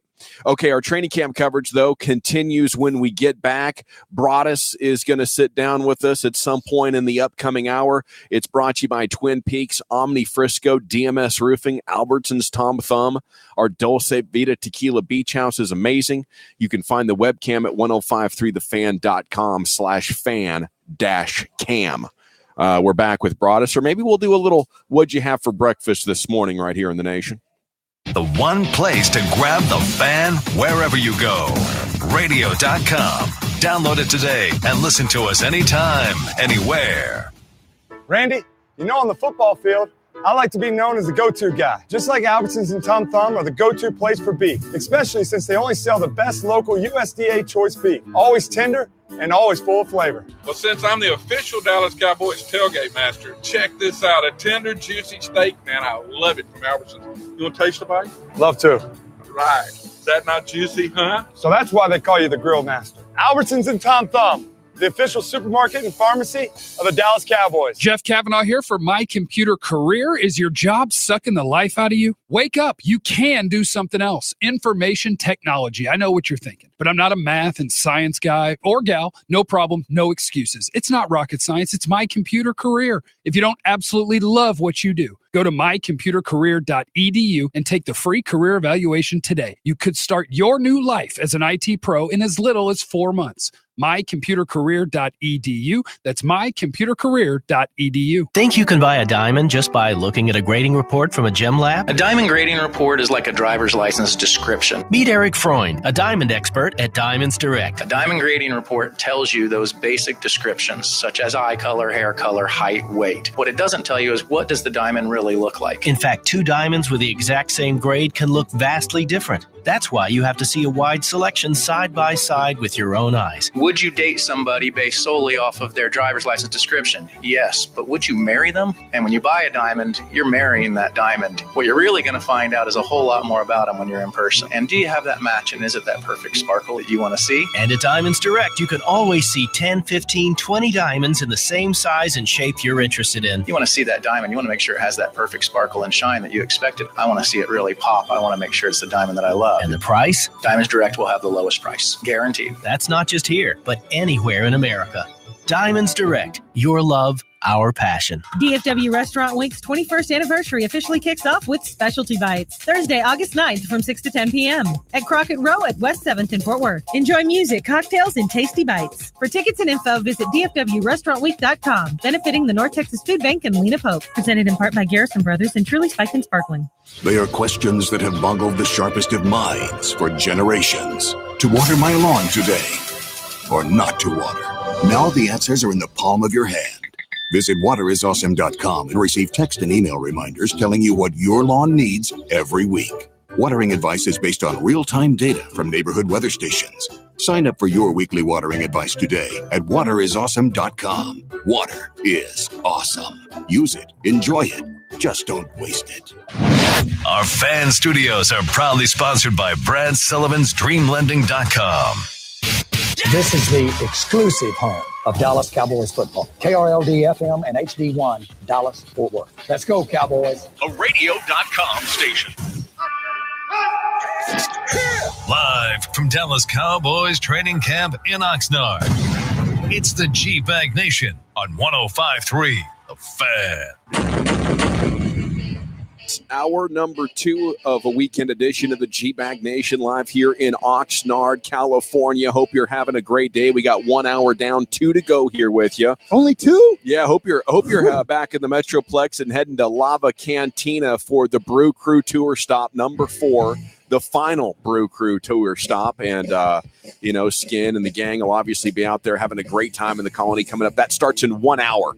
So we'll take you all the way through that. And then I believe they have a live broadcast that's going to be happening at Lava Cantina this afternoon. So it's going to be an incredible time. Nice little a fan sports Saturday here for you. In the first hour of the broadcast, Mike told a story about, really intestinal fortitude. Was very proud of what he accomplished last night. It was intestinal for sure. Holding things off. And right after the segment where we each told stories of our most uncomfortable moments when you really got to go and you're going to just do some major damage to a facility somewhere near you, and you got to hold off, and you're holding off, you're overcoming just really insanely comical circumstances. That's what Mike did last night. We shared our story, and I was like, man, how'd that go over with the audience? Well, after that segment, Mike, we got a lot of text and Twitter activity. One man saying, I cannot believe those stories. That was funny. My wife thinks I'm the only one that talks about going like that. Every man has a story, and that was gold. Yeah, and that was about story number 3 that I can recall. I was thinking about it, Jeff. That's number 3 on my list of almost top 3 doing it in my pants by accident. Okay. A personal friend of mine, Brett the doctor, he chimed in as well, saying that was pure gold. So I don't know. Maybe we need some more of that style of entertainment in the future. All right, well, like it might be the key to ratings gold. I'm actually walking out to the practice field as you're talking, so I'll see if anybody looks like they really have to go right now. Okay, here's the topic as we get down there and start considering things here. We're going to go wireless this segment and chime in with you from the field. Should expectations be low, as Christy Scale said about 30 minutes or so ago right here on your home of the Cowboys 105.3 The Fan. I asked her, is this going to be a successful season? And she said yes, because expectations are low. Are they low? Should they be low for this 2018 Cowboys team, considering everything that's been happening in the last 5 seasons? And Jeff, you'll go first. I think they are, what's the word, comparatively low, because most years we don't know going into it, and we could be wrong about this anyway, but most years we don't know going into it how stacked a conference is going to be. But it seems like this year, I was looking at somebody's power rankings yesterday, and the Cowboys were 8th, I think, in the NFC. And you look at the teams in front of them, you're like, I could see that. And then you remember only 6 teams make the playoffs. So you can have a pretty good team while you're in a conference with, let's go through them off the top of our head, Philadelphia. Bam. New Orleans. Really good, balanced. Maybe Carolina. Possibly, yeah. Minnesota, Green Bay. Atlanta. Like you could have a good year and miss the playoffs this year. So I think for that reason, the expectations are a little bit lower than usual, but I think my expectation is double-digit wins is what your standard is. And if you don't do it, people might be in trouble. How about you, Mike? I am, I guess I go by, not many people are predicting them to make the playoffs when it comes to things that probably the players are going to read or see. And when they go to all the national websites or go to NFL Network, it just doesn't seem like they see the Cowboys being a team that they have as a favorite to make the playoffs. And I agree with Christy for some weird reason. And this has been through the Romo and through now the little years of Dak, is whenever there's high expectations, they don't seem to get anywhere close to them. Whenever there's low expectations, they seem to farly exceed them. I don't think that's even grammatically accurate. Farly exceed them. I think it was a hugely great point you just made there. Thanks. Yeah. Thanks. I think it was a hugely well point. Hey, there you guys are. Yeah, I'll steal a phrase from Jerry here. I think there's some ambiguity with expectations, because I feel like expectations are high. I feel like since this offensive line in the running game was established in 2014, this is a team that's been built to win the hell out of some regular season games. I want to go back to something that Jesse Holley said when we crosstalked this morning, because I think if what he said is right, they're going to win 12 games. You said, which side of the ball do you think will be better this year, offense or defense? And he said defense. If that's true, I guess you could view it from a negative perspective, but to me, that would mean that you have a good defense. If this team has a good defense, they're winning at least 10 games. Oh, yeah. At least. Yeah. Your offense still has to be your strength. Uh-huh. They have to be. Yeah. You have first rounder on your offensive line. You have first round, second round, guy that would have been first round. Your running back is number 4 overall. If that isn't the strength of your team, then your team is awesome. That's the way I would view it. I wouldn't view it as the offense is going to struggle. I would view it as if the defense is the strength, you're awesome. So we are on wireless right now, and we're at Cowboys walkthrough. Jeff, I think you're going to like this, as Scott Linehan has been going through offensive sets this whole time, as you guys just got out here. Second team is now doing it, and Dak is being a cornerback who's not really working very hard right now. But they're going through shotgun, 3 wide, tight end, and a running back. Is it looks like they are practicing on that through their. So we're not going old school with players playing both sides. It doesn't look like it, even though I guess Dak is playing slot corner. What's the value in that, you think? Just kind of learning from the defense, what the defense is seeing when he's trying to do what he's doing? I would say it's D'ing around. Okay. That's what I would say. It is kind of interesting to Mike's point that it seems like you're running more wide receivers now with the Cowboys. Like, they're not going to keep 4 tight ends. Like, Rico Gathers is out there right now, and holy cow, he's huge. But like, he's probably not going to make the team. So you keep 3 tight ends, and maybe this team actually finds a way to keep 7 receivers if you're going to play 4 of them regularly, because people do get hurt. Gavin, I want you to look over to the left here on the other side of the field and see Leighton Vander Esch and what he looks like over there compared to all the other guys. Number 55. That's a big dude right there for a linebacker. Well, compared to Jalen Smith, Jalen's a cyborg. Like, everybody talks about, he's built like a superhero. Jalen Smith looks small standing next to Vander Esch. That is a mountain of a man. Yeah, he's absolutely a monster. I could see how it would be good in past situations, just dropping back and waving his arms. I like the defensive lineman doing the floss dance in between reps, though. They're keeping it light out can't figure here. out how to do it. Mike, do you know how to do the floss dance? No, I haven't do your practiced kids do very it? hard. Yes. Okay, but they can do it? Yeah, and they practice a lot, too. Yeah, it takes some work. Because it's I'm not sure. I don't know. You do some stuff, and then you. I'm around 7-year-old girls that think they know how to do it. Yeah. And it's funny because they're all like talking trash to each other. Like, no, you do it like this. You do it like this. And they're still awful at it. It's great. So what else is going on over here? Randy Gregory is standing there. He's got his bucket hat. He's not getting much work. The bucket hat is in. The bucket hat is way in season right now. Yeah. It used to just be Barry Church. Now there's become a thing. probably 30 bucket hats. You know how they said that Taco's kind of changed his body? Now he's wearing a hoodie, and so is Randy Gregory wearing long sleeves, so you can't tell everything, but there's not much difference between Taco Charlton and Randy Gregory size-wise. No, I think Randy Gregory's gotten stronger, but Taco has as well. Last year, Taco, he had a little bit of dad bod going on. Like there wasn't enough popping and pecking, and he was going to swollen. Bueno a lot. He got the deal with Bueno and was taking advantage of it. Well, you would too. Yeah, so would I. If Mike got a deal while he was in the big leagues from Taco Bueno, Mike would have taken the mound looking like Bartolo. Yeah, no, that would have happened. You can eat whatever you want and resolve what was going on with him last year. There was just not enough upper body development that had happened in the weight room up there in Ann Arbor. Cinco, he was a McDonald's guy his whole life. When I stayed shredded. I got the definition of comfort food, I found out, crap, I'm eating comfort food every meal. Well, yeah, that's it's what you supposed do. to be something you just eat like every once in a while, and then I realized my diet is comfort food. Yeah, and it's pretty interesting how wherever we're going, whether it's the airport or getting ready for the drive to Oxnard, or we're going to the show, or we're going to go do something, everything's got to be in Mike's mind like, okay, we're going there, but where are we going to get something amazing that's fried with bread before we get there? Because when we get there, I'm going to open up the styrofoam thing and enjoy about 1,200 calories of comfort. I had about 1,200 this morning, I think. We did. It's tough to go healthy at the Jack in the Box, but they do make a quality breakfast product. Yeah. It's not as healthy. Look, we're going to go to the grocery store, and I'm going to make you those sandwiches to bring to work. I'm going to make them at the house. I'm going to cut some calories for you. Okay, that's how, hey, I'll do it. Slap it on wheat bread.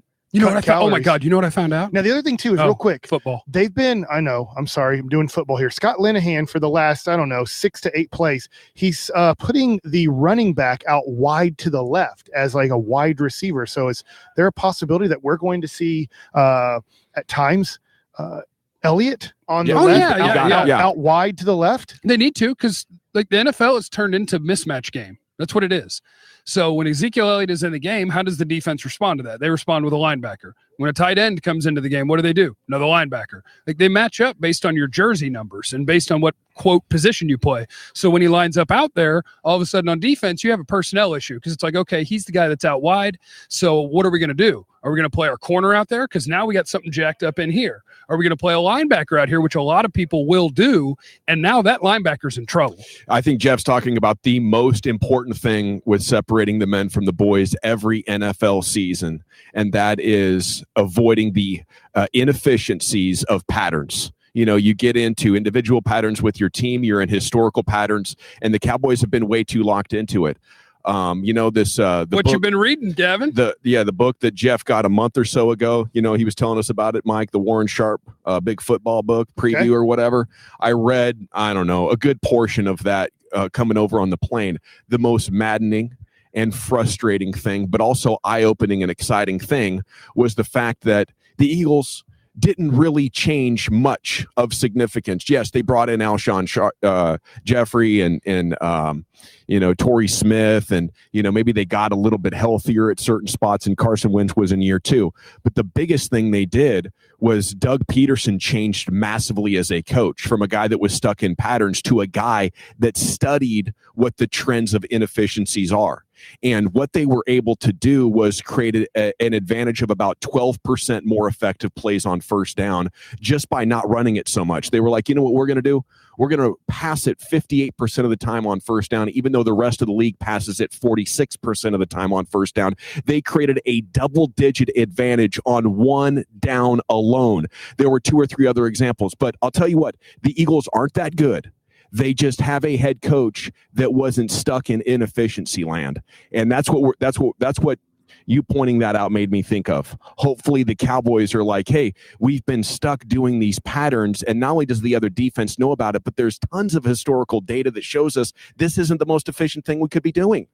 And there are tons of things for almost every formation that the Cowboys are stuck on. So the challenge of it is, and like when we do our draft coverage, and why do we care so much about the NFL Combine and how athletic a guy is and this and that? And at certain positions, it's not that important. For instance, running back. It's not that important. Why? There's no one directly opposing your running back. So it's not like the running back's lining up across from somebody, and if he's a better athlete, you're in trouble. It doesn't matter. He just has to navigate all this crap and then be a good runner. But like if you move him outside, now you're going to run into a spot where a lot of teams in the league are going to run a linebacker out there. They're going to say, okay, our personnel matchup on the field right now dictates that a running back is what matches up with a linebacker. So the linebacker goes out there.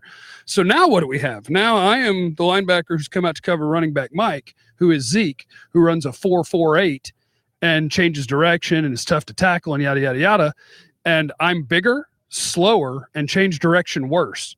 And I'm out here on an island with Zeke. That's why the receiving running back has become so valuable in the league, because nobody's still figured out the right way to match up, because you don't know where they'll line up. That's the beauty of the NFL now, is those kind of players wreck teams. Alvin Kamara, he's a quote running back. Whatever. He carried the ball like 100 times. He caught it 80. The great thing now, wouldn't you say, is in this very moment, those opportunities are still left to exploit. Oh yeah, for sure. It's not like some other sports where the analytics have made it where everybody's even. No, everybody's ignoring that. If the Cowboys could get out in front of this, they could dominate the NFL. Now, what if I told you, though, when it was Bo Scarborough out there, and that was the one guy I was watching line up wide, is all he would do was give you a jab step and then step back, and that was his whole route. If they're doing that, then the idea behind something like that would be if they leave a corner out there. So if I leave a cornerback out on your running back, and whatever your personnel package is, my cornerback is now on your running back, you still have 3 wide receivers, but I've taken a cornerback who should have been responsible for a receiver. Now I'm standing over a running back. It's like when teams do the stupid stuff where the quarterback will walk out there and a corner's like, well, somebody has to be here. And now somewhere you've created a mismatch with somebody else. Now a linebacker is stuck on Tavon Austin. Now a linebacker is stuck on Cole Beasley. So what do I want my running back to do? Absolutely nothing. I want you to keep a corner right there covering nothing. And I'm going to take a guy who can't cover as well and put him against a guy that he can't cover. So it's a lot of fun. Football's fun that way. It's a great chess match. I love it. What else is catching your eye out here, Mike? I've kind of gone through. Leighton Vander Esch. This is the first time I've kind of seen him in person, especially next to all other NFL players. Just how strong he's looking, and then just the kind of running 4 wide shotgun for the whole walkthrough right there. And obviously they're jogging through routes, but I mean that's all they worked on there for about 15 minutes. Is we're going to work on shotgun and have 4 wide. One of the wides was a tight end. But that's kind of exciting. What's the first thing you think of when you see number 25 right there? When you see him, Xavier Woods. Yeah, I just say, all right. He's small physically. Yeah, that's it, right? Not very that's big. It. That's how you got him in the 6th round. That's the NFL. He's not 6'2" and he's not 205, and so you get to have him in the 6th round. Very little difference between him and 24. What's the first thing you guys think of when you think of this media horde that is out here for this Saturday walkthrough? Well, they were all drinking last night. Yeah. Oh yeah. Well, a lot of them went to LA last night. Small horde. A lot of people were at the Dodger game last night. Okay. And so I know, like, I was talking to Lindsey Draper. Here, of course. I was talking to Lindsey Draper and Taylor Stern earlier, and old David Hellman. He wasn't here as early as everybody else. Why? L.A. He went to the Dodger game. Oh, there he is over there, though. Yeah, he's here now. Yeah, he made it 4 walkthrough, but everybody else is out here really putting in a lot of mad work. Now, don't get me wrong. Hellman works probably as hard as anybody within a 10 square mile radius. But he might be hurting today. He might be hurting. Well, Fish is here and Mickey's here and Broadus and all the DallasCowboys.com people and all the fan people. But outside of that, I think it might be like 8 or 9 people. We're running the number ones right here. This is number 1 offense versus number 1 defense. Obviously, no pads, and they're moving. They're moving at about 60%. Dak is running for a touchdown, but Sean Lee with the huge hit. No, nobody actually hit each other. They're not wearing pads. Yeah, I haven't seen guys get chippy since it was DeMarco Murray and Sean Lee, but they were notorious for that, at least, for a walkthrough situation. This is this is a non-chippy team so far. I've only seen one kind of dust up, and it was Lyle, Jordan and Lewis. Taco? Oh yeah, Lyle and Taco one time. No, but and Jordan and Lance. Jordan and Lance Lenore, I think, was the That other one team. was cool. I wanted to get your thoughts on that because, from my perspective, Jordan just reached up and grabbed his face mask and owned him. Well, it's very disrespectful. If you're the guy on the other end of that, it's very disrespectful. Well, why don't you grab back? Well, Lenore was trying to like toss him and like, get off of me, you son of a. And Jordan just kept his hand there. Yeah. And so as that player, you wonder after 2 or 3 seconds of flailing, man, I look stupid. Yeah. Like I can't keep flailing. I know. I'm just going to take this for a second and walk away. You know, because I got beat up in practice one day at Abilene Christian, and it was terribly embarrassing. It's tough. It's a tough Did he look. face mask you like that? Well, I blocked him. And at the time, you know, redshirt freshman, you can't, as a starter, get blocked by a redshirt freshman receiver, and he was a linebacker, and he didn't like it. So he accused me of holding, and he gave me a little shove in the face mask, and so I punched him in the face. Oh. And he's about 6'1", 235, and I was about 6'3", 185. Okay. And he just mounted me in the ultimate display of dominance and teed off on my face until people broke it up. Ooh. Like a hippo in a mud hole. Yeah, and then the coach, asserting himself. Receiver coach came over to me and he goes, "You all right?" And I was like, "Well, what do you mean? Like, am I calm?" Like, I'm calm. I got beat up, but it's cool. Like, I can't fight. And he was like, "All right, you're good. You're good." Thanks, coach. All right. We are live here in Oxnard, California. We're going to come back and catch up with Brian Broadus, get his thoughts on things. Then Michael Gallup is going to join us for the 11:45 segment right here on your home of the Cowboys, 105.3 The Fan. The only way you can take the fan with you is the radio.com app. Download it today and listen to us anytime, anywhere. The Mickey Spagnola Report, Monday through Friday at 9:20 a.m. and 12:20 p.m. on 105.3 The Fan. Brought to you by Albertsons, the official supermarket and pharmacy of the Dallas Cowboys. 105.3 The Fan is proud to partner with Armadillo Ale Works to help us wrap up the first leg of our Brew Crew tour at Lava Cantina in the Colony, Saturday, August 4th. If you're in Denton, you need to stop by the Armadillo Ale Works tap room located at 221 South Bell Avenue and try the Land Yacht IPA and the Honey Please Mesquite Bean Blonde Ale. Join us August 4th from Lava Cantina in the Colony as we celebrate craft brew and DFW. 105.3thefan.com/brew for more info. Hi, this is KRLD Scott Sams. Has this ever happened to you? I'm out with friends having a great time. Someone takes a selfie. I looked at it. Everyone looked great. Except me. My hairline had gone back past my personal vanity line. So I made a New Year's resolution that I'd do something about that. And I did. I went to the Hair Restoration Institute of DFW. I met with the professionals at HRI. They went over the many hair loss solutions that they offer. And now I'm so much happier with the way I look. Now, when I'm in a picture with my family or friends, I have more selfie esteem. Seriously, I do feel better about the way I look because of the professionals at HRI. And they can help you feel better about the way you look too. And they can do it today. You can get a free hair restoration consultation just by calling the Hair Restoration Institute of DFW. Here's the number. It's 817-854-HAIR. Or go online to dfwhairloss.com. That's dfwhairloss.com. Consultation's free. What do you have to lose? Get more hair, get more life, and tell them I sent you. The AdvoCare Champions Festival presented by the U.S. Army is coming to Lake Meridian in Arlington Labor Day weekend. Celebrate our military and first responders as we kick off the college football weekend. Champions Festival, Saturday, September 1st at Lake Meridian. Tickets at championsfest.com. What's up, guys? Sean Sharif here. It's summertime, and you've got a decision to make. Keep feeling the same, lack of energy, constantly tired, or stop suffering and call the Men's T Clinic. They help me, and they can help you too. You'll sit with a medical professional who will help come up with a plan for you. And treatment is covered by most insurance. 3 locations conveniently located across the Metroplex. There's no excuse. Go to Men's T Clinic and get your numbers checked today. Call 1-800-246-LOW-T. Men's T Clinic, 1-800-246-OT. Men'sTClinic.com. Randy, you know, on the football field, I like to be known as the go-to guy. Just like Albertsons and Tom Thumb are the go-to place for beef, especially since they only sell the best local USDA choice beef. Always tender and always full of flavor. Well, since I'm the official Dallas Cowboys tailgate master, check this out. A tender, juicy steak, man. I love it from Albertsons. You want to taste a bite? Love to. Right. Is that not juicy, huh? So that's why they call you the grill master. Albertsons and Tom Thumb, the official supermarket and pharmacy of the Dallas Cowboys. All right, welcome back, GBag Nation. Hope you're having a great day. We are live in Oxnard, California, here on the tennis courts, broadcasting with you. It's our first day here. first full day, and Brian Broadus is set to join us. This is great. Woo-woo. The former NFL scout, writer, DallasCowboys.com, a must-follow Cowboy fan. If you're not following Broadus, you're doing Cowboys Twitter wrong, at Brian Broadus on Twitter. And a good morning to you, sir. Welcome to the fray, boys. Well, thank you. It's great. It's awesome to be here. I think this training camp is one of the more interesting and exciting in recent memory just because of all the new stuff. Yeah, I think that there's so many questions at certain positions that you're trying to figure out, and then you're also trying to figure out a new coaching staff. You're trying to figure out with the Sanjay Lyles and the Chris Richards, and those guys I think have done a really nice job.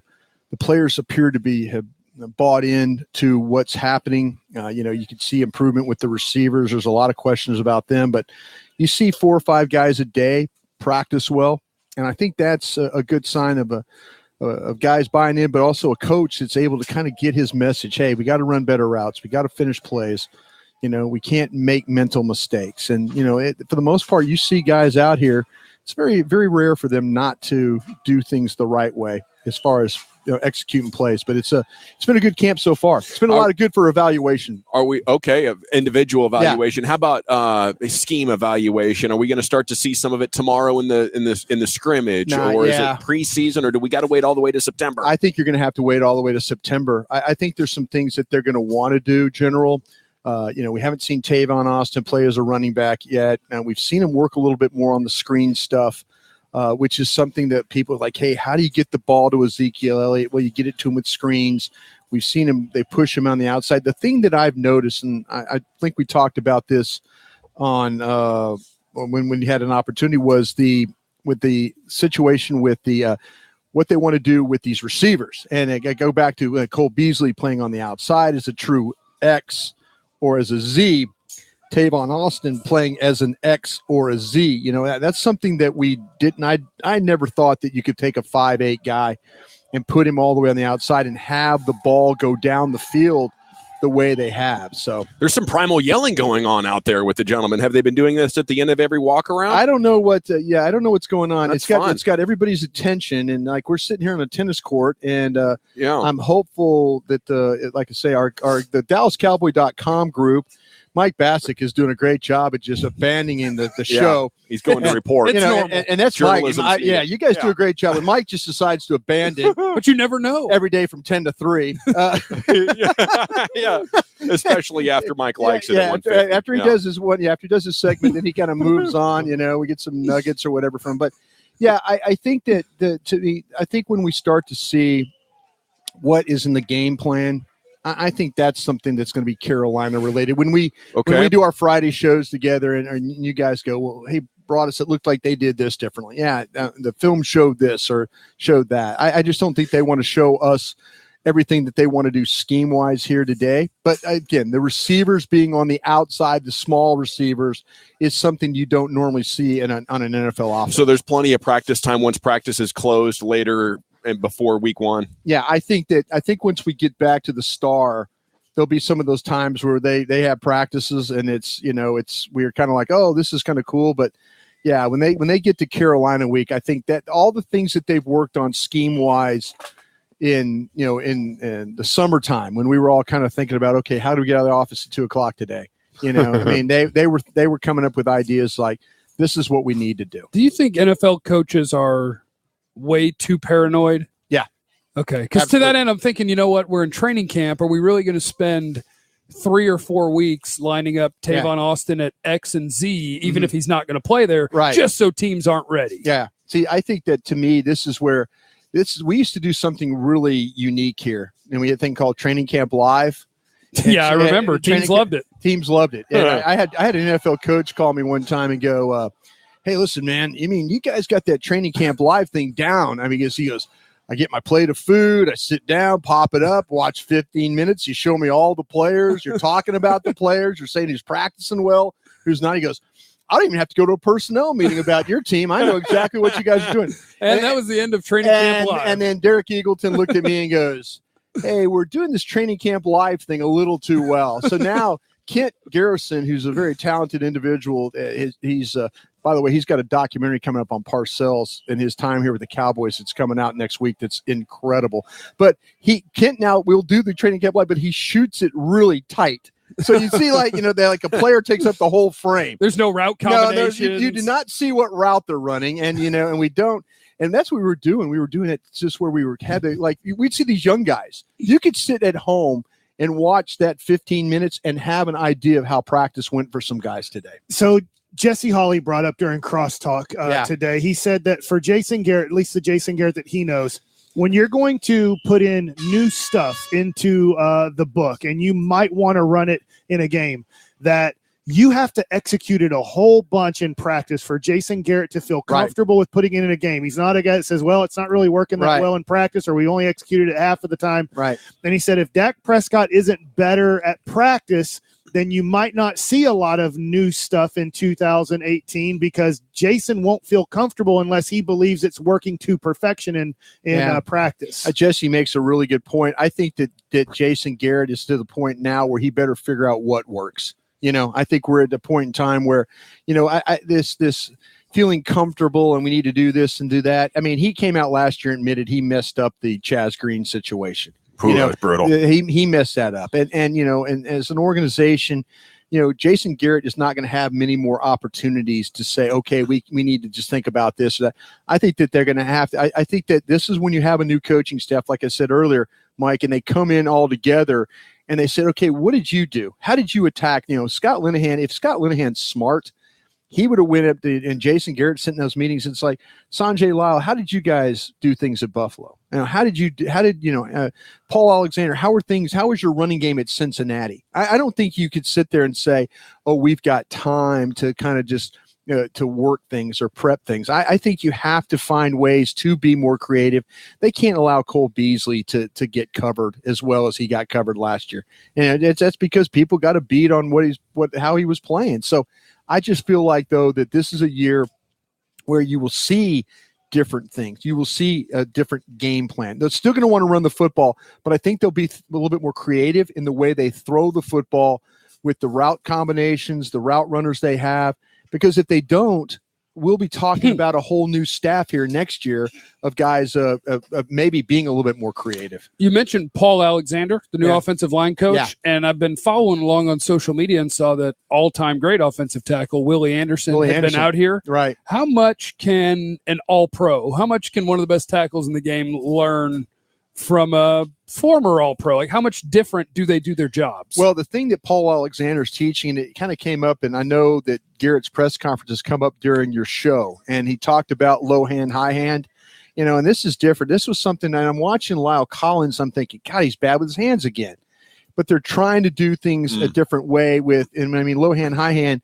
When an offensive lineman sets, they try and get the initial punch is going to be the high hand, and then you go for the lower for the hip or the rib area for control. And so you've seen a lot of guys out here try and go high hand, low hand. And for a guy like Lyle Collins, whose hands were really bad initially at this time last year, it makes it look like he reverted back to his old ways because he's trying to do what the coaches want him to do. So as far as learning, I think you could pick up things. I think that Willie Anderson is impressed by by this offensive line. He's like, my gosh, these guys, okay, I get it. But the new techniques are trying, Paul Alexander trying to coach these guys up in a little bit different way. And hopefully, that they could pick things up. I've seen like Zach Martin, I've seen Frederick, seen Smith to a point do it that way. Will be interesting to see what happens with Lyle Collins as he tries to continue, because his right hand can be really bad. And when his right hand is really bad, he's a bad football player. How far are they away from getting back to how good they were with Leary and Free in 14 through 16? I think that Connor Williams is exactly what we thought he was going to be. I mean, I think that we had a little concern about him, about his power and the strength, but you watch him play, it's few and far between. I thought the bumps that they were going to have in the road with him playing left guard was going to be people were going to line up on his nose and just overpower him or try and just walk him every single time. But, he's done a good job. The other day, Tank Lawrence took a rep inside. Matter of fact, Lawrence went against every offensive lineman with the exception of Zach Martin. He was basically talking, you know what? and telling you guys aren't anything. I'll beat every one of you. And he just went down the line, and it was really neat. Connor Williams got him the first time, which I was like, oh my gosh, good. And then the second time it's like, Lawrence goes, okay, I'm not going to get you here, rookie. But I think that this line, it all really hinges on the health of the left tackle. They feel like that they've got things kind of squared up a little bit with Cam Fleming over there as a swing guy.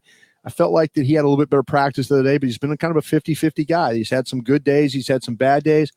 But overall, I think with Connor Williams playing as a left guard, this group will be one that we kind of remember what we saw in 2016. So you have your son out here again for training camp. Yeah. And I didn't notice this when we had our crawfish boil. He's almost a grown man at this point. Are the scholarship offers rolling in for Bennett? No. I mean, to be honest with you guys, I just pray that, he's playing freshman football this year, and at Green Hill, it's a private school. I would just like for him to kind of keep his grades going. If he keeps growing, then maybe he'll get an opportunity to play like at Lehigh or Bucknell or one of those places. I don't see Bennett playing at Oklahoma or Texas. Fired. Is he around here? No, those schools play good football. I'd like for him to be a guy that, if he wants to go play football, that's great. But I'd like for him to be more of I think we all do. I mean, Jeff, you're the only one here that doesn't have a child. I have 3 children. 3? Oh, they're all dogs. Stompface, Elfie, and Molly. Which one's on diet now? Well, Elfie's the fat one now. Right. Yeah. Well, she was the rescue dog. She was the Harvey rescue. Right. And when I got her, she was very, very thin. And now she's fatty. Yeah. It's interesting. The difference between football and baseball is if a kid is 17 or 18 and at times can't maybe go to a SEC or Big 12 school, right? Scouts will look and go, well, it's kind of. But man, in baseball, you can go look and see where Michael Young went to school or all of these guys. Like honestly, a lot of guys don't come from, if they go to college, they don't really go to a lot of major programs. We were talking about the Hall of Fame classes today earlier, and Jerry Kramer went to school at Idaho, and Terrell Owens went to school at Tennessee Chattanooga. And you're kind of wondering with that next group. But for Bennett's sake, I think that Bennett, academically, I just want him. He is so much a better student than I ever dreamed of. And I went to LSU and partied my brains out playing football. And I hope that he goes and has an experience, but I'd like to see him if he could go to one of those places where he could get the academic side of it. And then also if he can get a chance at play, but I don't think if Bennett doesn't play, I think he's going to get in like the recruiting or one of those things. I think he wants to continue to be around football. What's he doing for the website? He's not with the website. He's working with the video department here. Oh, so he's like, when they get all the practice, they film the practice from the tower and they put it on cards. And they send the card down. So he picks up, he gathers the card and then runs it back to Sam Cromley, who does all the thing for practice, puts practice together for the coaches. That's how some guys get their start. Yeah. Yeah. I'll tell you what, Mike, I don't know if you know Jason Parks, who's a scout, the director of pro scouting for the Arizona Diamondbacks. Probably not. Okay. Maybe he's a Texas guy. Parks used to work. He was special assistant to Theo Epstein with the Cubs. And then he just took the job with the Diamondbacks. Parks took Bennett out scouting with him when he was in Scottsdale one time. He just took him out scouting and had Bennett working with him. And I'm like, hey, Parks, I can't thank you enough for, he goes, listen, let me tell you something about your kid. Your kid could scout. He goes, now I get one of these. I'm in a good position. He gets 4 years now. We're still doing this. I'll hire your son. Whoa. And I'm like, well, I appreciate that, him saying that. But Bennett, he loves being around sports. He just loves being around the people. He went to the Dodgers game last night, and they watched Verlander just spin one last night. He goes, my God, he struck out 14 guys. Wow. He goes, I usually like to watch the home run games. He goes, watching Verlander pitch is just incredible. He wasn't out all night with Hellman, was he? They got home at 12:15 last night. Oh, that's not bad. Yeah, Hellman dropped him off. Hellman dropped him off. I told Hellman, I go, Bennett, you got to buy Hellman a beer at the game. So he did that. Did we talk to you yesterday about the penalties that were called in the Hall of Fame game? I did not watch the Hall of Fame game. Okay, so they're bad. Were there bad calls? They did it.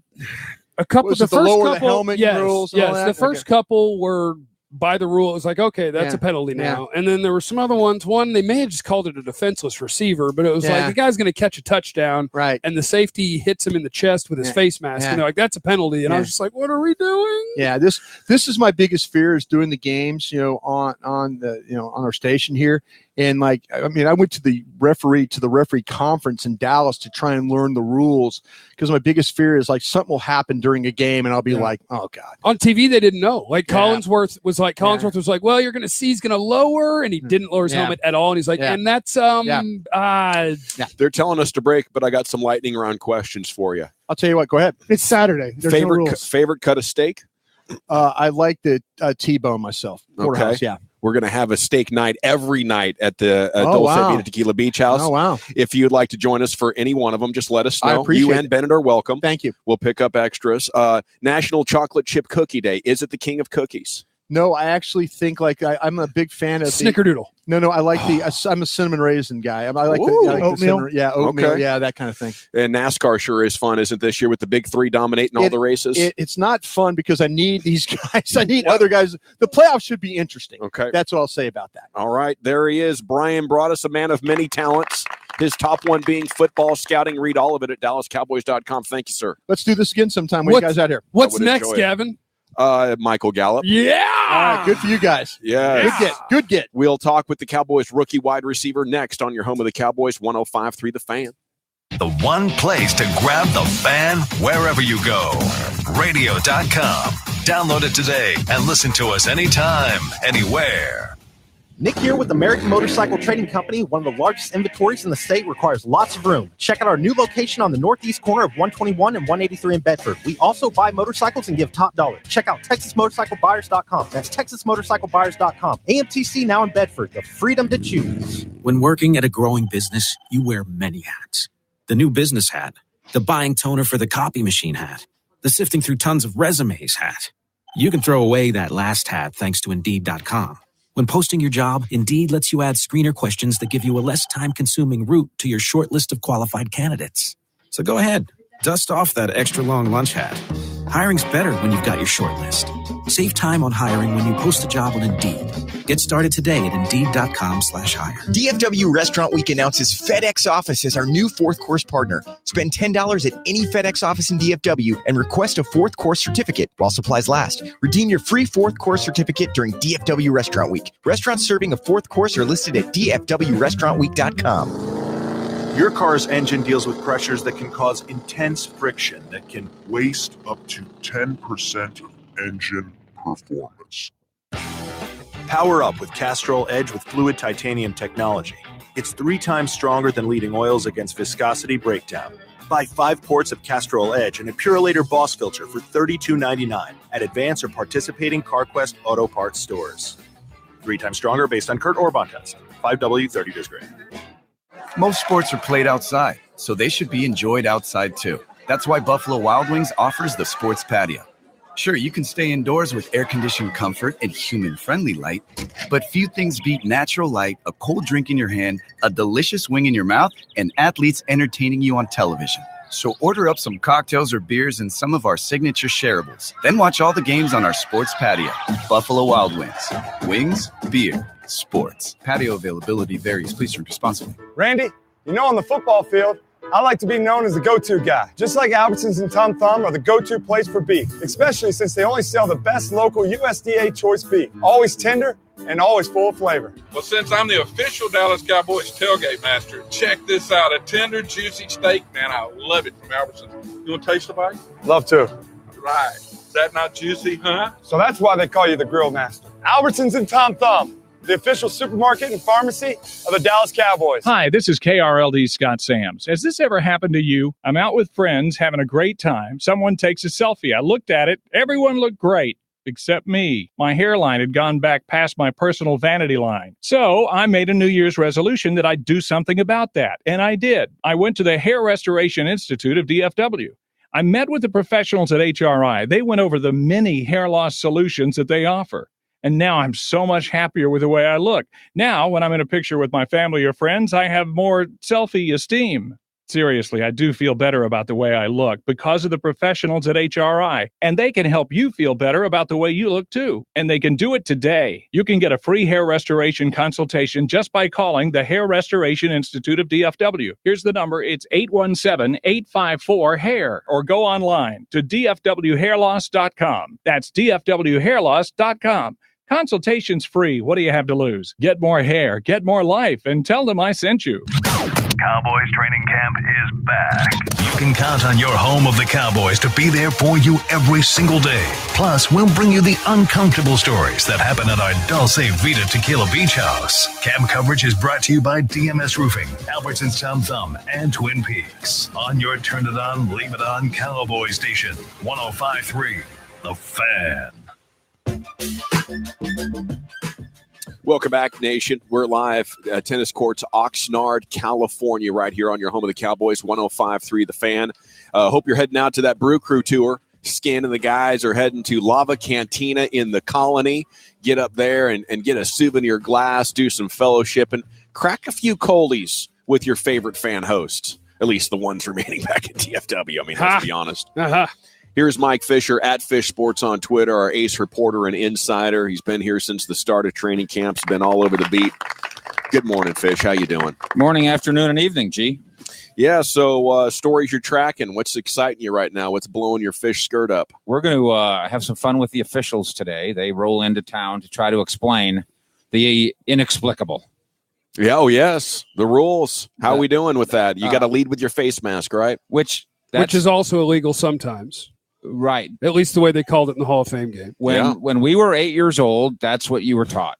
That you can go, like when you're blocking, you can go hit somebody right in the wherever with your face mask. So that protected your neck. So we knew that in 1968.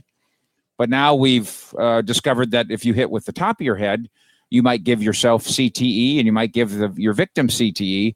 But I still don't know how you enforce the unenforceable. What happens, and this happened in the Bear game the other night, I know Kavanaugh saw it, where I'm a safety, okay, and Kavanaugh goes up for the ball, so you're above my head. How? And now you're coming down on my head. Now what you have to do is you have to put your head up, you have to look up, fall backwards, and just catch him. And that's not football. No. What's going to happen when Can you shoulder bump him? Can you get a shoulder in there and your head out of the way? And either way, you're getting trucked. But you want to deliver a blow too and not just wrap up and get run over. And I want to dislodge the ball. Yeah. I can't hit him with my face mask. He's going, how fast is a human running? Like if he's fast, 20 miles an hour? Yeah. He's going 20 and I'm going 20. I'm not very good at math. That's a 40-mile-an-hour collision. Is that not how it works? Sometimes he's jumping and coming down onto you. So we're in a 40-mile-an-hour car wreck. Yeah. Okay. And right as it's happening, you're telling me I have to think about what I'm supposed to do with my head? I'm just trying to survive this. So am I. And get him down. Yeah. That's a problem. The Earl Campbell puts his head down into your shoulder pads and drives. Was it Isaiah Robertson drives him backwards and basically tears his shoulder pads apart? That's a problem. Here's the biggest one, because I know Kavanaugh's been receiver centric on this. How about linemen? How about the defensive lineman who's bull rushing you? And this happens every day at every level. And one of my tricks, especially if I'm not quicker than you, but I'm stronger than you, is I take the top of my helmet and I drive it into your chin. Yeah, you can't do that. But how are you going to detect that when 22 guys are all crashing into each other? And this poor officiating crew now has to decide, was that the crown of his helmet, the side of his helmet? It's impossible. I just don't know. I'm not saying put skirts on everybody. It's a violent game. And there's some occupational hazard to all the things we do. If you are in roofing, every once in a while you put a nail through your hand. It's unpreventable every once in a while, or at least the hammer hits your finger. Yeah. But there's something that just can't go away. So my question would be then, isn't this a sign that the NFL knows or thinks it's highly probable that some information is coming that's going to want to make people not accept that risk? And the game is going to have to be decidedly different to take that risk away in the coming years or decades. They're preparing for the new wave of CTE information, whether that's a test on living patients or some quantifiable data of how much you're putting your kid at risk. As always, General, you're a genius. Number one, in 20 years, they're preparing for being able to say, hey, guys who can't think anymore, we tried. We made that rule. And then number two, they're afraid that football is going to become boxing. Or even gladiators, where all it is the poor and underprivileged who are trying to make their way out of the neighborhood, that they're going to do something where they where they risk their lives. And that'll cut down the pool of football players, obviously, greatly if it's just poor boxing kids who play football. All right, it's Mike Fisher here with us on the tennis courts. A blue and white scrimmage tomorrow. How are things coming along with this football team? You feel like we're heading in the right direction for wins? I think the defense is heading in a much improved direction. I think this collection of pass rushers they have, and remember David Irving's not here yet, and Malik Collins isn't a part of it yet. This collection of pass rushers is impressive. And their style of play here does not lend itself to having a big, fat one technique. And there's ups and downs to that.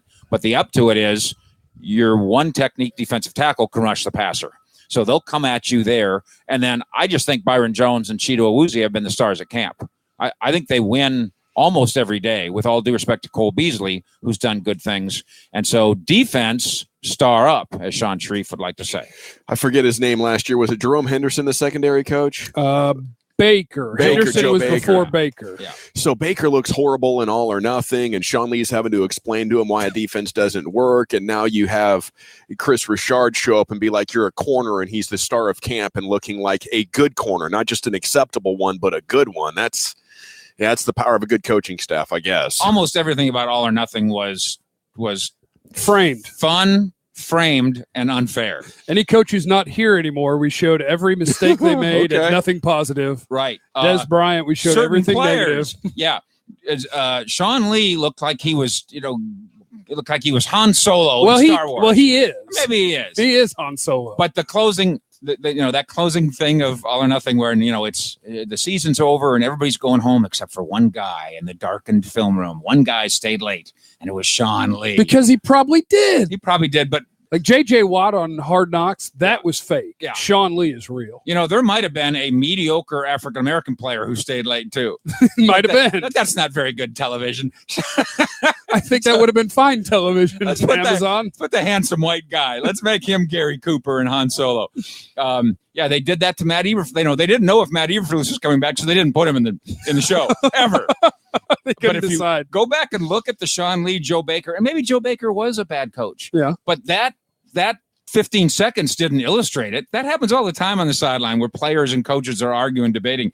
But if you go back and look at it, Matt Eberflus is in that frame, but he's behind Joe Baker. You can see the tiniest hint of cheek. So the guy who was running the defense at the time, he was there too. He just didn't get in the frame.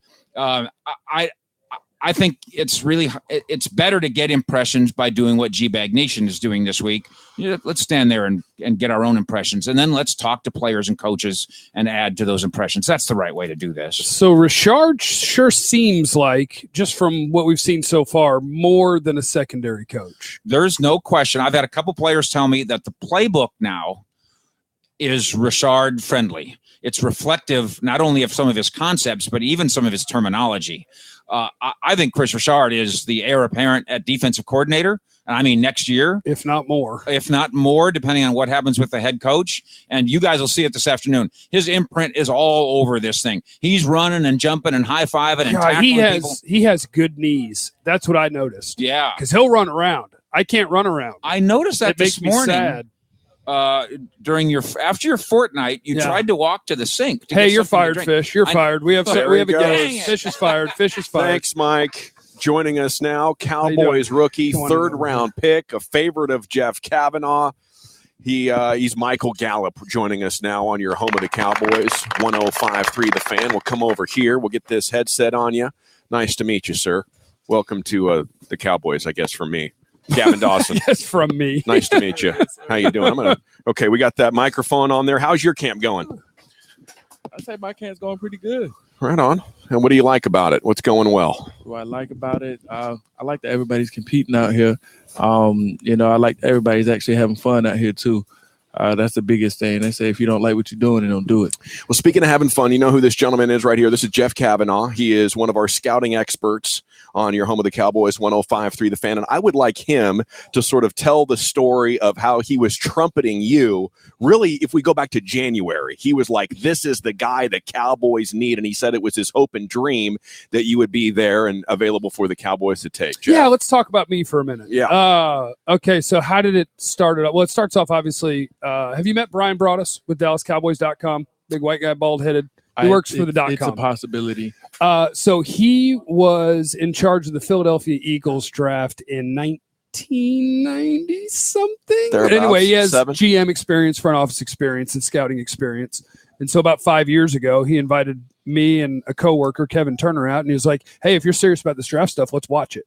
And so we get to watch the Cowboys tape and kind of put together our own little draft board and all that stuff. And when I put my wide receivers together, I want to tell you I had you first, but I had you third in the wide receivers. That's where I had you, on the borderline of the first round. And so leading up to the draft, I'm telling people like Cowboys, what we want to do is we want Michael Gallup to make it to pick 50. That's what we want. Pick 50. If he could make it there, we'll get Michael Gallup. It'll be awesome. And then they took Connor Williams.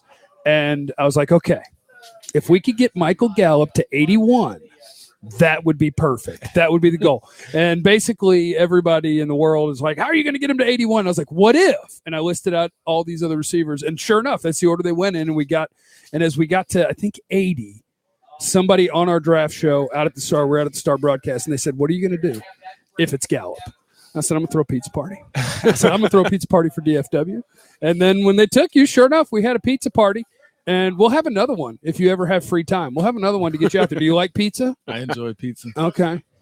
Cost you what, $300? Yeah, we had a sponsor hook that up. That was taken care of. The pizza was taken care of. Can we get a self-scouting report? If you had to say your strengths and weaknesses as a player, what would you say they are? I'm testing myself here. Strengths, I would definitely say aggressive. I like to play aggressive. I like to attack the ball. Some weaknesses I have, it'd probably be getting in and out of my breaks. I need to, work on that. That's what I see in film a lot. I'm a little bit slow coming out, but I would say, I'm just very aggressive to the ball. I got to work on blocking too. It's a little bit faster game out here. Have you noticed a big difference? I don't ever like to take shots at people's previous teammates, but I've seen you play the last 2 years, and 2 years ago you had more consistent quarterback play. A year ago it looked like some struggles at quarterback. So the good news is we got to see how well you could catch a bad ball. It was outstanding. How much different is it when you get to the league and it's NFL guys throwing? You got to be on point with what you're doing. You better be in the right spot, because the quarterback, he already knows where he wants to go with the ball. You need to be in the right spot. That's a big thing. That's consistency that you got to have. In college, it's a little bit different. If he throws a bad ball, you make him right. But in this, you need to be on point with everything. Have you gotten yelled at by Dak at all yet? Of course. How does that go? I mean, it's either, you got to come out a little bit faster or you got to break a little bit sooner. It's, get the next one. It's not like he's trying to tear you down or anything. I enjoy him, being able to get on me like that. Because that means, he's actually trying to get me better and, he wants me to be out there with him. So it's big props to me and him, being able to work with me like that. Now that we're less than a week away from the first preseason game on August 9th against San Francisco, how much is that kind of on your mind that you, I know being drafted, dream, being in training camp, dream, but August 9th, I know it's just preseason, but you're going to put on the NFL uniform and be performing on an NFL football field. I mean, that's a blessing. My heart's still racing every night, like it does when I come out here for practice for camp. But this is on the big stage, they're going to have cameras out there and everything. It's a big jump for me, but I think I'll be just fine.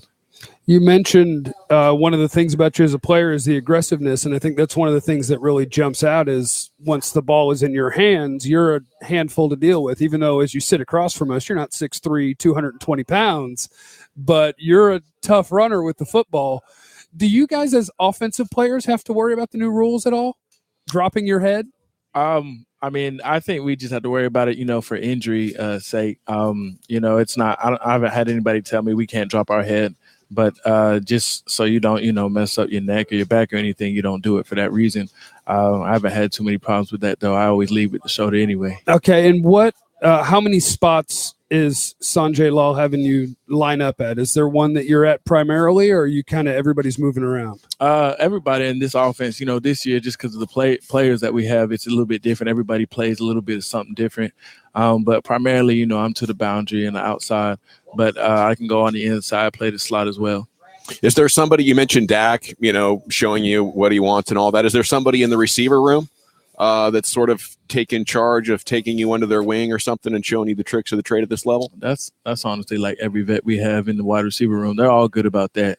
If coach pulls out something, one of the wide receivers that's a vet normally pulls you to the side or says something after the coach does, that he's done in the past or, he's worked on before. So everybody in our wide receiver room is pretty good about that.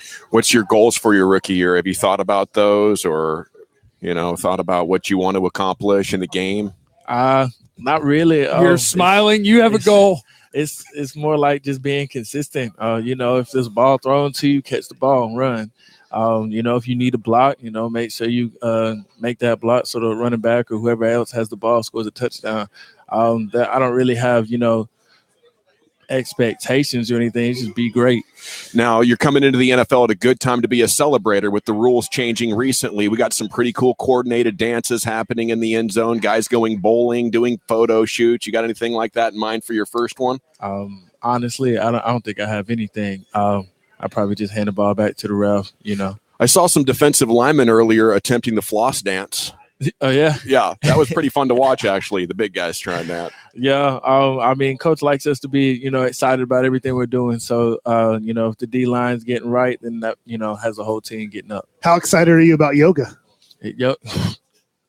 Oh, my God. Are you flexible?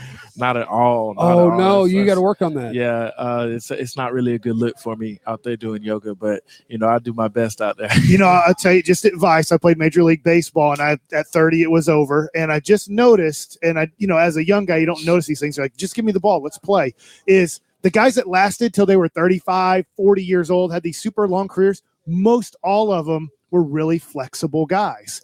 Strength that kind of comes and goes as you get a little bit older, but man, I just noticed that the flexibility, if you're a flexible guy, you have, I don't know what the percentage is, but a much better percentage of playing into those 30 years. Yeah, I know a lot of the vets, even when we were back in Dallas, for OTAs and mini camp and stuff, they were always going to like yoga classes, and they were like, you need to do this, just so your body stays right. And I was like, we're gonna get on it eventually. Yeah. you don't know yet. Yeah, it's coming.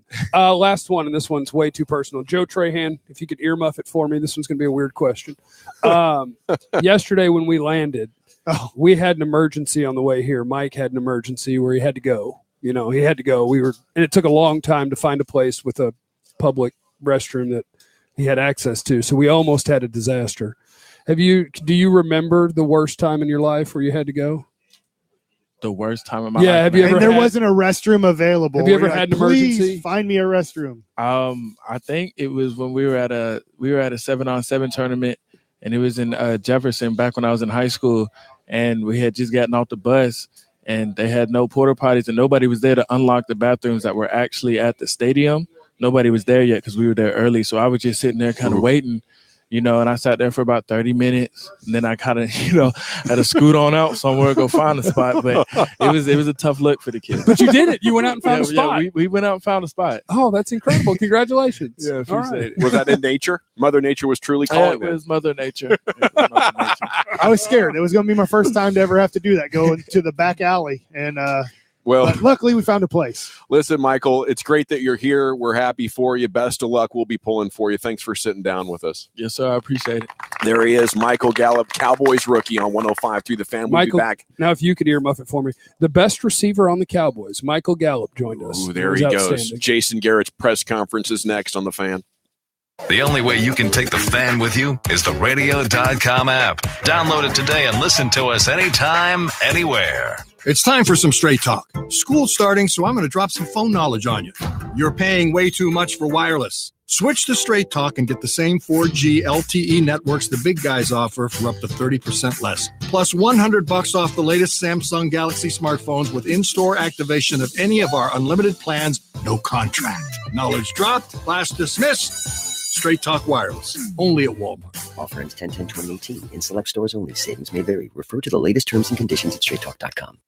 That is a pretty good breakfast. You're not even eating. Whatever. Why not? What's up? Kath and I knew that Jenny had been partying a bit. Found out she tried heroin.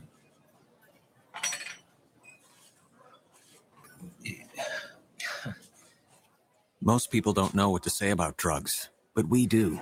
Visit us at drugfree.org. A message from the Partnership for Drug-Free Kids, where families find answers. Before Diamond expert Eric Freund joined the team at Diamonds Direct, he was with a competitor and did a little secret shopping. I wanted to find out why customers were coming over here and buying from here instead of us. And what did he find? Far and away lower prices on diamonds for better diamonds. So like many of his customers, Eric made the switch to Diamonds Direct. I realized that I was going to continue to lose sales to Diamonds Direct, so I figured I better join them. Today, Eric is proud to be at Diamonds Direct, where he can offer his customers more than he ever dreamed possible. Not only do we have the most competitive pricing in the industry, but the whole package that you get with it is incomparable. And that whole package includes diamonds that are handpicked straight from the diamond cutters, using the highest quality standards with no compromises. We hand select our diamonds based off of visual beauty, not just based off of paperwork. Our diamond is going to have more brilliance, more fire, more sparkle, and more shine than anybody else's. Superior quality, unbeatable value, and a world-class experience. I wanted to be a part of that magic. Diamonds Direct, your love, our passion. Whether you're a teen learning to drive or a seasoned pro, we can all use some feedback from time to time.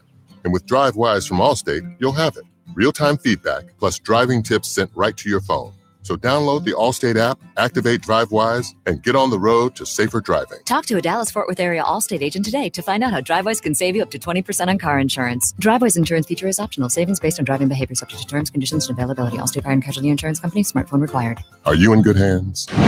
Our fan studios are proudly sponsored by Brad Sullivan's DreamLending.com. This is the exclusive home of your Rangers, 105.3 The Fan, KRLD FM HD1, Dallas-Fort Worth. A radio.com station. Live from Dallas Cowboys training camp in Oxnard. It's the GBag Nation on 105.3 The Fan. Welcome to the Nation. Of the GBag Nation live in Oxnard, California on 105.3 The Fan. And we got a special edition of Jeffrey Time with a major programming announcement. Yeah, apparently. Before we get to the Jason Garrett press conference, the 2 o'clock Jason Garrett presser, right, Mike? What time does this 2 o'clock press conference start at?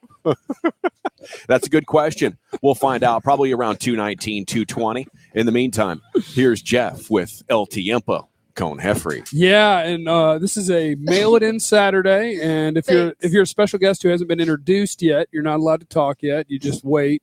But we're going to meet one of the behind the scenes superstars of DallasCowboys.com, and apparently a co-host of mine on the Cowboy Hour. If I haven't been fired after this song, if Eric has it. Yeah, good job. Need to take a hit of this Jeffrey. I'm a Jeffrey Teller. Why the is it called a Jeffrey? That's the joy of the Jeffrey, you see. It goes away, but then it comes back. My bad. I was going to say you can say hello on our fan cam right now at 1053thefan.com. /fan-cam. If you're going to do it for any segment, you want to check it out now as a former commercial star is on with us from DallasCowboys.com. The great Taylor Stern is with us. Good afternoon, Taylor Stern. What former commercial? Oh, you mean my Huggies commercial as an infant? Yeah, she was a Huggies commercial baby. Oh, very nice. I was. It paid for all of my college books. So that's awesome. You can't. Did it really? Yes, well it did. done. How does one now, Taylor? What all is it that you do on DallasCowboys.com? I know there's podcasts, there's TV, internet, there's everything. Where are you?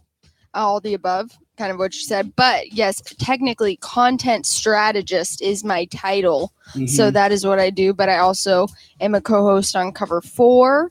We are now turning Cover 4 into a weekly podcast. Oh. Yep, stay tuned. Now, who else on it? Didn't we lose somebody? We did lose Manny, and soon to be announced, we will say our 4th host. Is it me? It might be. I don't know. I know you're hearing things just like out of random today, but I am. I need to meet with the Cowboys because I've signed paperwork to do the Cowboy Hour again with Brad Sham this year, and I'm really excited about it. But I just had news broken to me that either there's a third host or I've been fired. Who's the third host? I honestly don't know. I just go where I'm told. And you're going to the Cowboy Hour? I don't know. Okay. I'm not going to say anything under contract stuff. I didn't sign any contracts. I don't know. Okay. So how is life with DallasCowboys.com? Pretty much everybody that we talks to says that Brian Broadus is a handful. He is a handful. You know, he introduced you today, and it sounded like you were the president. This is Jeffrey Kavanaugh. You may see him around the office. Well, I'm important. You are important. I'm very important. You are important, but it's fun. Who does the impersonation of Ryan? The best one goes to Dave Hellman by far. You know, they can do it for some time too. And then the Dave Hellman impersonation, he does a couple different ones. He can do Brian Broadus, he can do Mickey pretty well, and he can do Joe Trahan as well. Everybody kind of has a Mickey. Do you have a Mickey? Give me something to say. Like, ask me a question. Mickey, what the wide receivers this year? I've seen so many Wide dropped receivers, passers. I mean, what are you looking at? You know, I don't know. He does something different every time. We'll find out. Broadus is a pretty easy one to do too, I think. At least that's my feeling. So how is camp so far? We're brand new here. We just got here. I know you guys come in, you bring the spirit back up, you have positive vibes, good times over It'll here. last about 48 hours. We're getting there. You know, we've been here for about 2 weeks, close to it. Oh, wow. Yeah. Yeah. So you're into the dog days of camp already? Into the dog days of camp. And, you know, the energy has been low. Oh, wow. That's disappointing. The energy's been low. Coach doesn't like it when that happens. Well, and, you know, I can't speak for locker room or meetings or anything like that, but just without somebody like Dez and you don't have that guy Witten out here, makes a difference. Might have to start drinking on the job.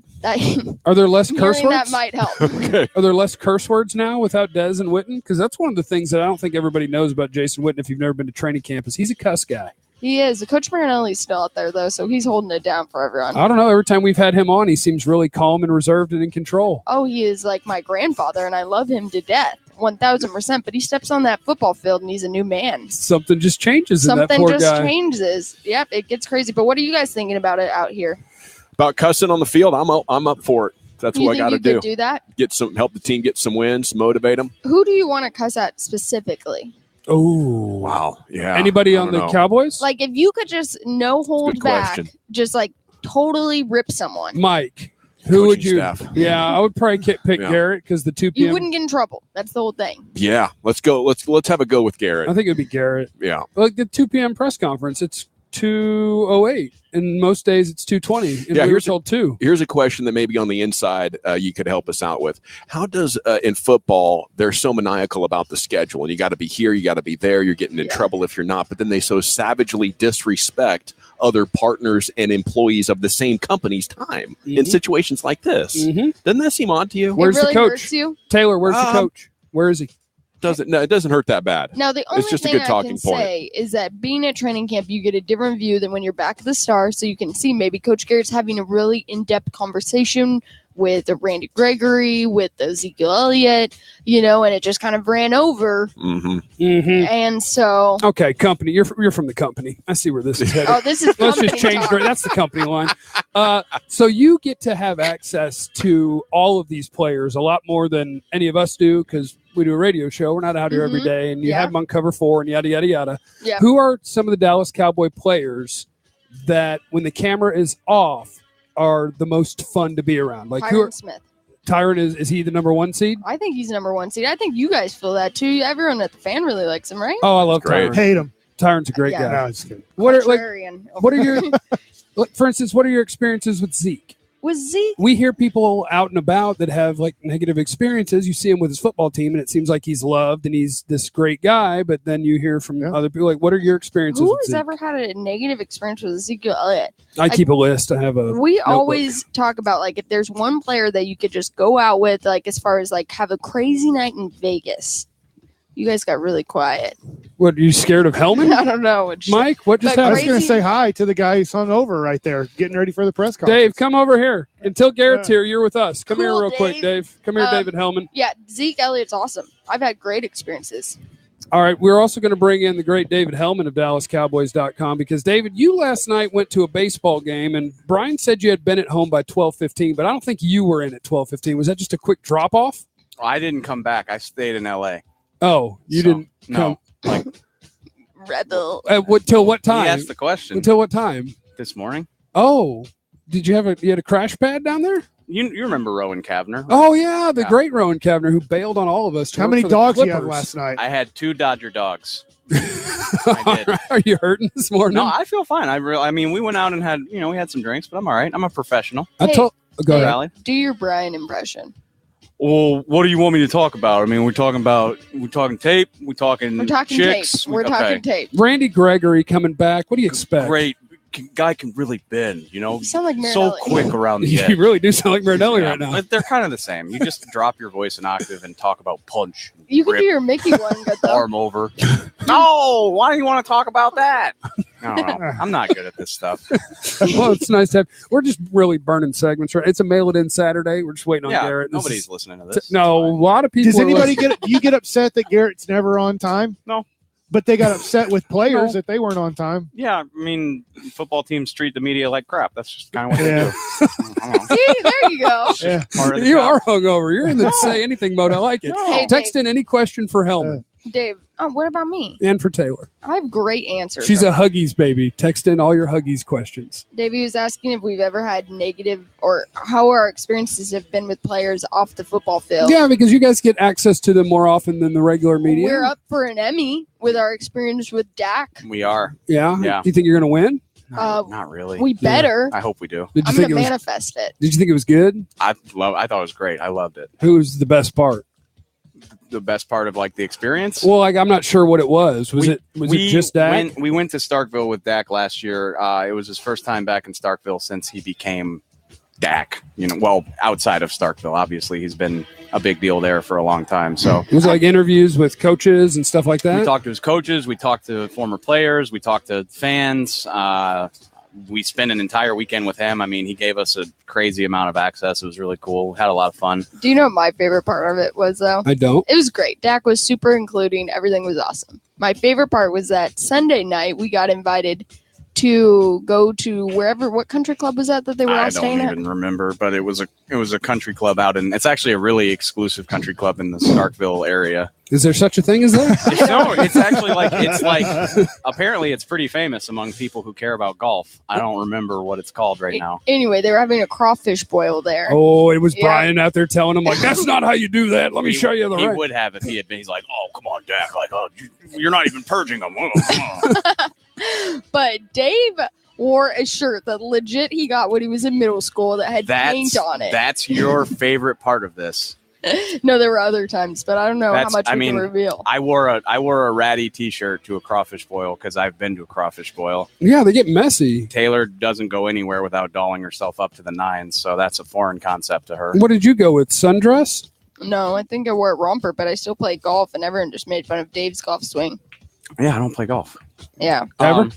I mean, no. It's a fun game. I beg to You differ. ditched out on us. Brian had the whole day set up. Well, I can't just take vacation days when Gavin Dawson's going to be on vacation that day with 2 days' notice. Brian tells us every year. He do books that? Cowboy Club once a year or whatever, and he was like, all right, the date is on Monday, and this is on the Thursday before. And I go to our boss, and I'm like, hey, can I have off on Monday? He's like, well, Dawson's out, so no, you can't. And I was like, oh, thanks. That's I wanted Brian, to play. That's Brian to a T. He's like, I made the plan. You're deviating from the plan. What the hell are you doing? If you win the Emmy, do you get an Emmy? Or is it Hell just yeah. one? Or is No. it one Emmy? We all get Emmys. That's- How many? And actually, All they want me to do is judge. What am I doing wrong on Rangers Live that they only want me to You judge? won last year. You won. You beat cover 4 last year. I did? Yes. so.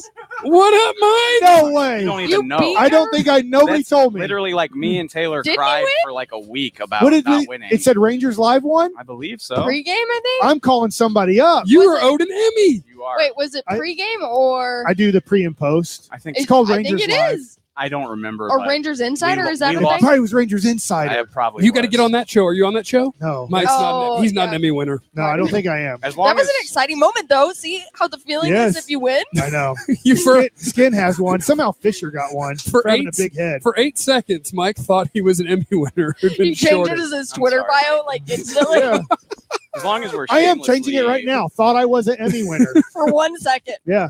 If we're shamelessly plugging ourselves, I'd be remiss if I didn't mention King Garrison. He actually edited the whole thing. He's up too. So Kent Garrison is an absolute monster at his job. He's a Kent Garrison visionary. is freaking awesome. All right, David Hellman, Taylor Stern, thank you very much for joining us for Jeffrey Time. We Toodles. successfully burned a Saturday segment. awesome. And Happy we to will help. be back shortly when Jason Garrett shows up for his presser right here in the GBag Nation on 105.3 The Fan. The one place to grab the fan wherever you go. Radio.com. Download it today and listen to us anytime, anywhere. Nick here with American Motorcycle Trading Company. One of the largest inventories in the state, requires lots of room. Check out our new location on the northeast corner of 121 and 183 in Bedford. We also buy motorcycles and give top dollar. Check out TexasMotorcycleBuyers.com. That's TexasMotorcycleBuyers.com. AMTC now in Bedford, the freedom to choose. Do one thing to protect the environment. Here's Macklemore with his one thing. Environmentally, you got to go with compost. That's got to be number one answer. Survey says ding, ding, ding, compost. Number one, you got to compost. My wife makes me do it. I think it's important. You got to compost. If everyone would do one thing to improve the environment every day, our world would be a better place to live in. It all starts with just one thing. Find tips and more at onethingus.com. That's the number one thingus.com. Nomar Mazara has achieved a lot in the big leagues. Big hits? Check. Home run for Nomar Mazara. His second of the game gives the Rangers their first walk-off win this season. Big plays? Oh, yeah. Maz plays the carom, throws to second, and he got him. And now he's getting a bobblehead. On Saturday, August 18th, the first 15,000 fans get the first ever Coca-Cola Walmart Nomar Mazara bobblehead when your Rangers host the Angels. Tickets are at TexasRangers.com. It's the Rangers and Orioles again tonight at Globe Life Park in Arlington. Hi, everybody. This is Eric Nadell inviting you to join Matt Hicks, Jared Sandler, and me. Broadcast time 6:30. On 105.3 The Fan. Cowboys fans and JCPenney Rewards members, they've got an exclusive offer for you. Starting August 3rd at 10 a.m., JCPenney Rewards members can purchase an exclusive Dallas Cowboys training camp t-shirt, giving you MVP access. Not a rewards member? Sign up at the register, buy your t-shirt, and get your voucher. Hurry, JCPenney Dallas Cowboys training camp t-shirts are limited and will go fast. JCPenney, style and value for all. Approximately 5,000 t-shirts available across select DFW area JCPenney stores. Must be a JCP Rewards member to purchase t-shirt. Available while supplies last. Limit 6 per customer. See DallasCowboys.com/JCPenney for list of stores and details. Welcome back, GBag Nation. We're live in Oxnard, California. The Jason Garrett press conference is moments away. Before we get there, Mike knows why it's called a New York strip, a conversation we were having earlier. All right. So there was a restaurant in 1827, a New York City restaurant offering a steak, and it was a Delmonico steak. Due to its association with the city, it's often referred to as a New York strip steak. So there really isn't anything as a New York strip steak. It was just served in New York in 1827, and they decided to call the Delmonico steak a New York strip steak. Oh, I love the Delmonico.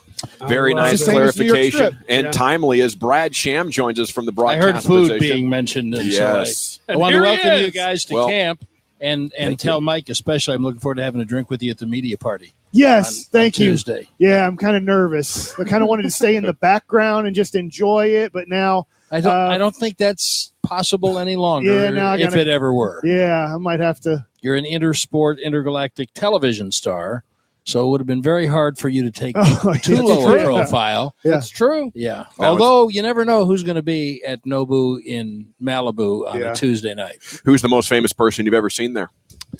Besides Cowboys, Jerry, there was Belushi was there one night 2 or 3 years ago, and I'd have to think about it for a minute, but the presence of the head coach walking our way has me thoroughly flummoxed. Flummoxed. Welcome to camp. Thank you, Brad. And here does come Jason Garrett. By the way, we're having a steak every night at the Beach House, Brad, and you're more than welcome to join us there at the Dulce Vita Tequila Beach House, where it's going to be absolutely amazing.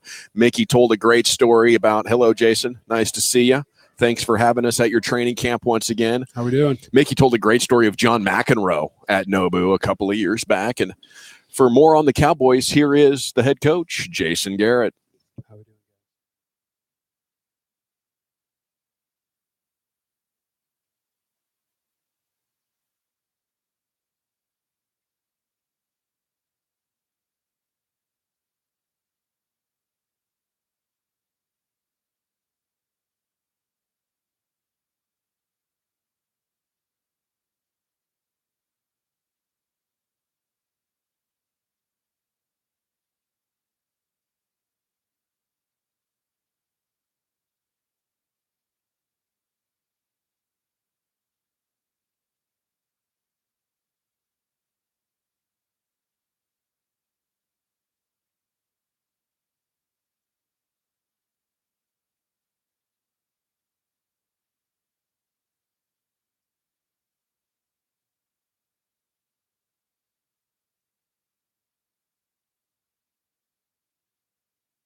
See you as well, Coach. It is the Jason Garrett press conference right here on 105.3 The Fan, as they'll now have an intermission or a rest period, probably do some meetings, and then get after it this afternoon. Pretty good. The silver and blue scrimmage is tomorrow, or blue and white scrimmage is tomorrow.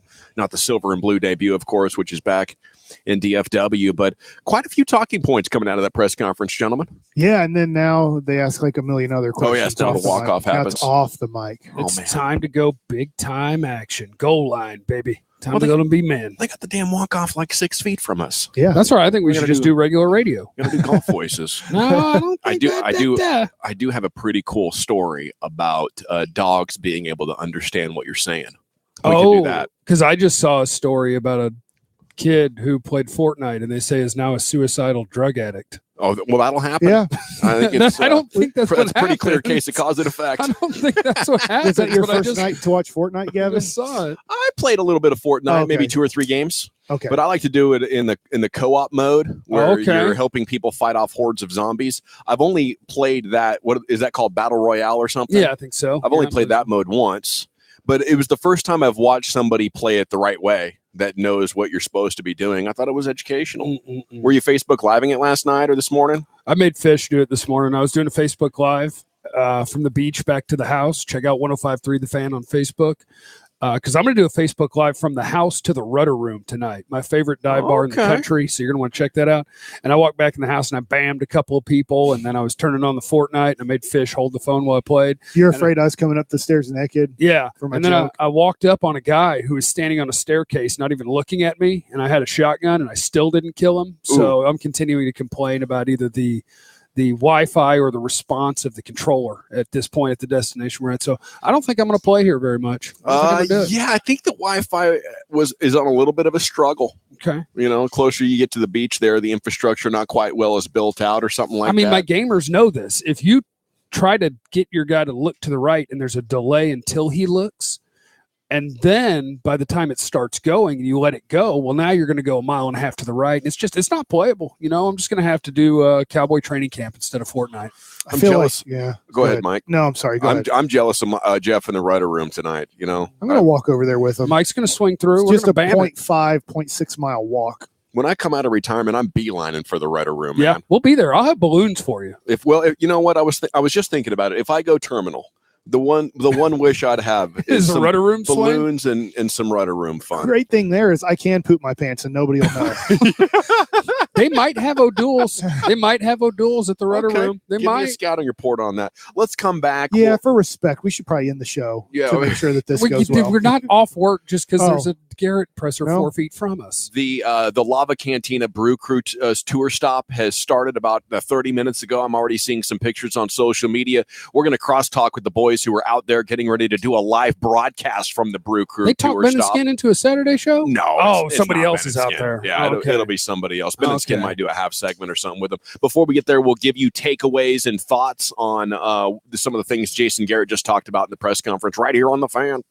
The only way you can take the fan with you is the radio.com app. Download it today and listen to us anytime, anywhere. Ah, the ever-present mobile device. We use them to take selfies, update social media, check email. But did you know that now you can use it to water your lawn? Visit waterisawesome.com and receive text and email reminders telling you what your lawn needs every week. Watering advice is based on real-time data from neighborhood weather stations. Sign up today at waterisawesome.com. Then tell your friends on social media. Water is awesome. Use it. Enjoy it. Just don't waste it. It's time to join the millions of people using Zoom video conferencing. Turn any size conference room, huddle room, or executive office into a Zoom room with flawless HD video, crystal clear audio, and instant wireless sharing. It'll even work with your existing hardware. Start your meetings with a single touch or use Zoom's new voice command feature. Hey Zoom, start meeting.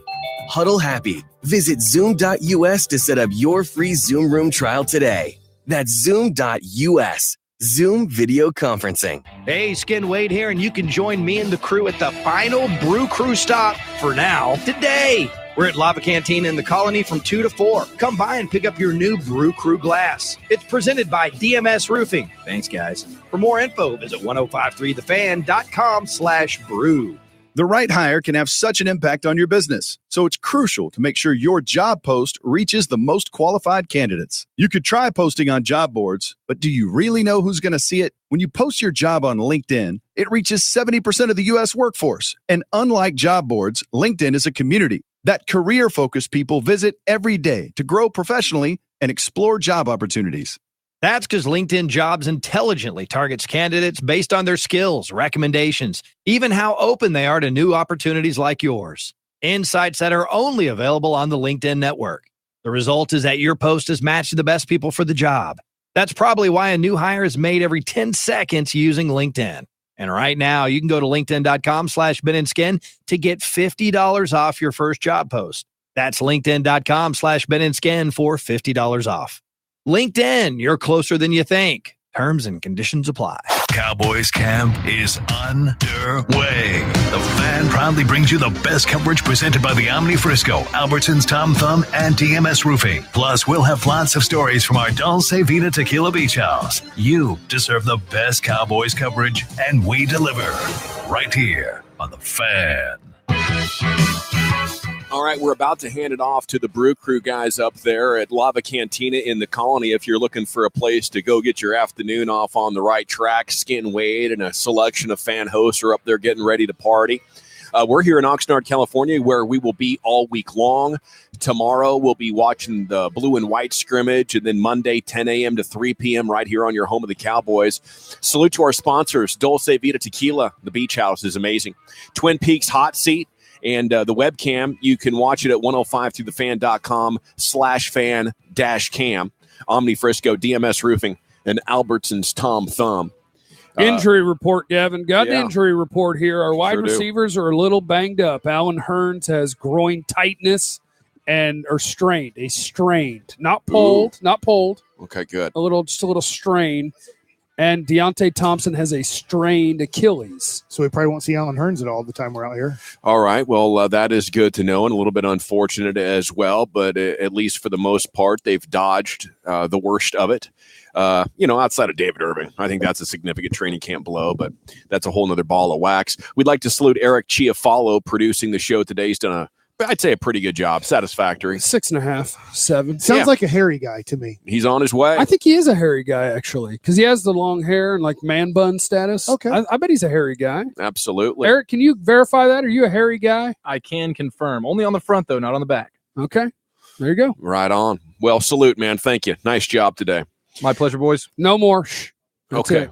Shut up, Shippy. Right now, in the tent where the media sets up and does their work, they have brought in a crew of officiating experts who are showing them a video of all the stuff and the clarifications. They're talking to the media. Hey, here is what we're going to be calling. A lot of questions about, what happened in the Hall of Fame game. So the NFL has sent this crew around to all the different training camps to talk to the media, talk to the teams about what they're emphasizing. And Jason Garrett just said from the podium a few moments ago, from his perspective and from the team's perspective, it's all about communication here. We have to get a clear and concise idea of exactly what it is you're watching. And then throughout the process, as we're feeling out and adjusting, there's got to be good communication and the question and answering and clarification process. I'd like to hook up Fortnite to that TV and see how it runs. I really would. It's weird that they said that nobody's allowed to record.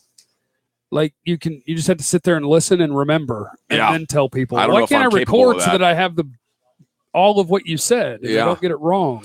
I'm not trying to be an alarmist here, gentlemen, but the league people are telling us the game is most likely pretty damn unsafe right now.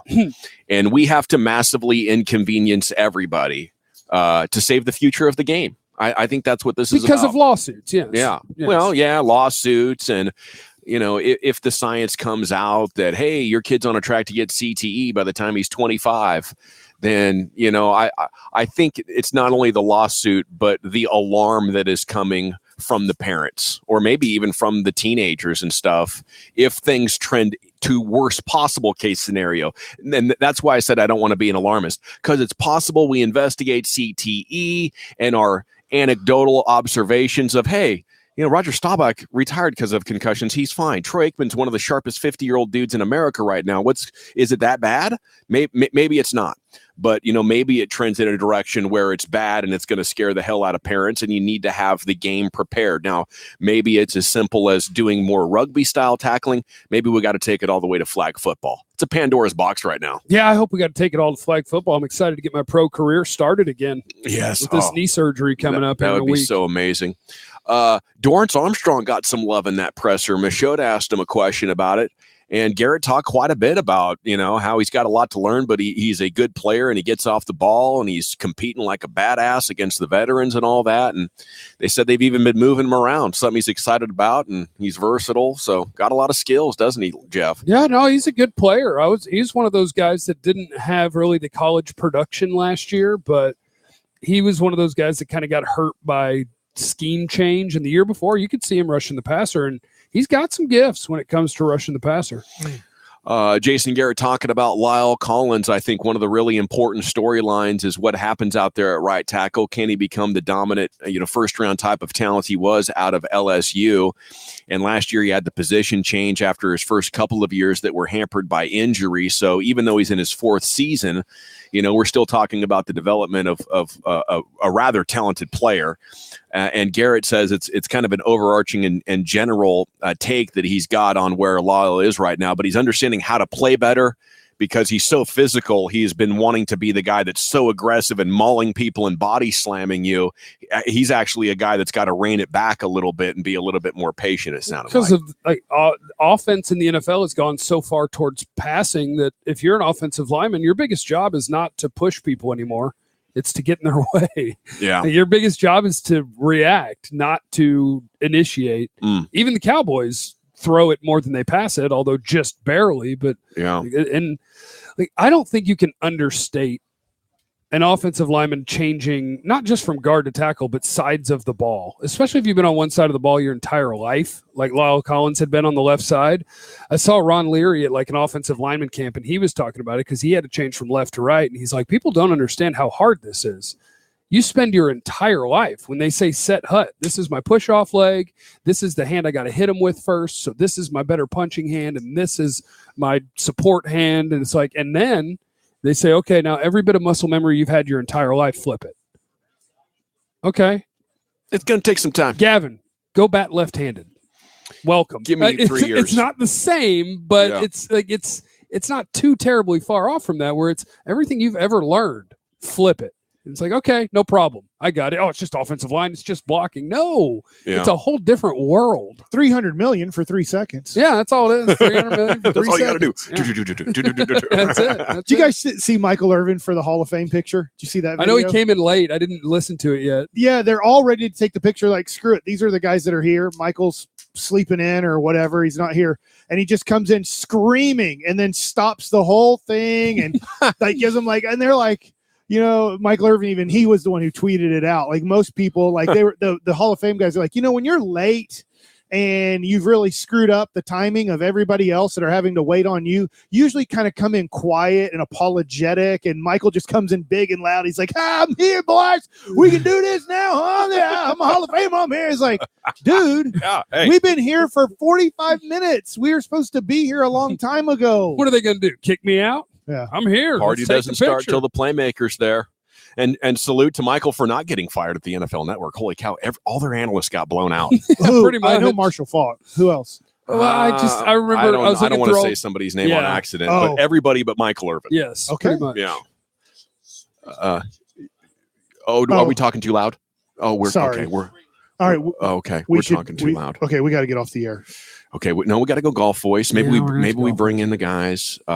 They are running more wind sprints this year. That was another talking point from Red. They're paying more attention to post-practice conditioning. Oh, that's for Mike. That's for Mike. Yeah, last year, Mike, they were looking out on the field and in the fourth down, they felt like their young guys were gassed. Like the veterans, when it was a more veteran team, knew, okay, I need to stay in shape in the off season. And once the season starts, I got to get my work in.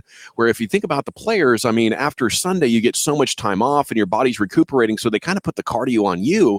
But I think the young roster was kind of sleeping on that whole deal and didn't stay in shape. Yeah, I can't believe that they didn't run. Okay, Mike. Oh, no, I couldn't believe it. No, I mean, honestly, when I first came out to training camp 4 years ago, I couldn't believe that they never did any running. They were just like, our cardio has to be just part of the practice because we don't have enough time to do running. All right, it is the GBag Nation live from Oxnard, and our broadcasting responsibilities from training camp will resume Monday morning at 10 a.m. right here on the Fan. We're very much looking forward to a great week with you. I mean, trying to just live up to the bar that Sean and RJ set. That was some Hall of Fame broadcasting right there. Especially with these tough restrictions. Being told when you're doing radio, you got to shut up. We're not supposed to talk now. I mean, Sean and RJ went full Rugie on us. They were just like, bam, 5 walks, homer, bam, grand slam. You like that? Bat flip, we're out of here. Yeah, and we're going very Joey Gallo to start this thing off, where we struck out on day one, but we might hit a homer on Monday. Okay, here they are. It is Nick Nepic and Zach Wolchuk holding it down at Lava Cantina in the Colony for Brew Crew Stop 4. Gentlemen, how we doing? Doing well, guys. How are you, other than, I guess, being scolded just a minute ago? Yeah, Brad Sham came over here and read it was mostly Jeff. Yeah, the thing is that Brad likes me, so he was almost polite about it, but he was like, hey, guys, there's a presentation going on. We're like, yeah, we know. We're doing radio. And he was like, you need to stop doing radio. I fired back at him with my eyes. I didn't vocalize and it. you're wearing sunglasses, so he has no idea. But my communication with my Jedi mind trick was tell those people to shut up. They're on Radio Row trying to have a seminar. Yeah, I wanted to tell him, like, we're getting paid so much money to do this Saturday show, guys. I mean, let us do this. Me too. All right, so set the scene for us at Brew Crew Stop 4. How's it looking? Yeah, we are at Lava Cantina. Everyone is here partying. And we got Ben and Skin, KT, and Shippy are here. I believe I saw RJ in the RJ's building. Here. And Chris. Then, we got Corey Majors as well. Gavin Spittle, Tim Collins. Plenty of Tolos here going through and getting their Brew Crew glasses and enjoying all of the fine brews that I guess several breweries have brought here. And then Lava Cantina as well, all the food and stuff. But a lot of people hanging out. Partying all night they have an 80s event tonight, so just a lot of people here, and it seems to be just getting more crowded as the hours go by, even though this thing has been going for about 45 minutes now. Yeah, and the 80s cover bands will pull out the MILFs, so if you're in the market for that, everybody get out to Lava Cantina. Now, one of the greatest challenges in the history of radio, and I wonder if you guys are up to this, is to convince Ben and Skin to do any radio on a weekend. Like, I think they'll cuss you out if you ask, but I think they've already offered. No, they haven't. No, they yes, haven't. that was the first thing Ben said to us. No way. Whatever you need, we're here for you. No way, I think bro.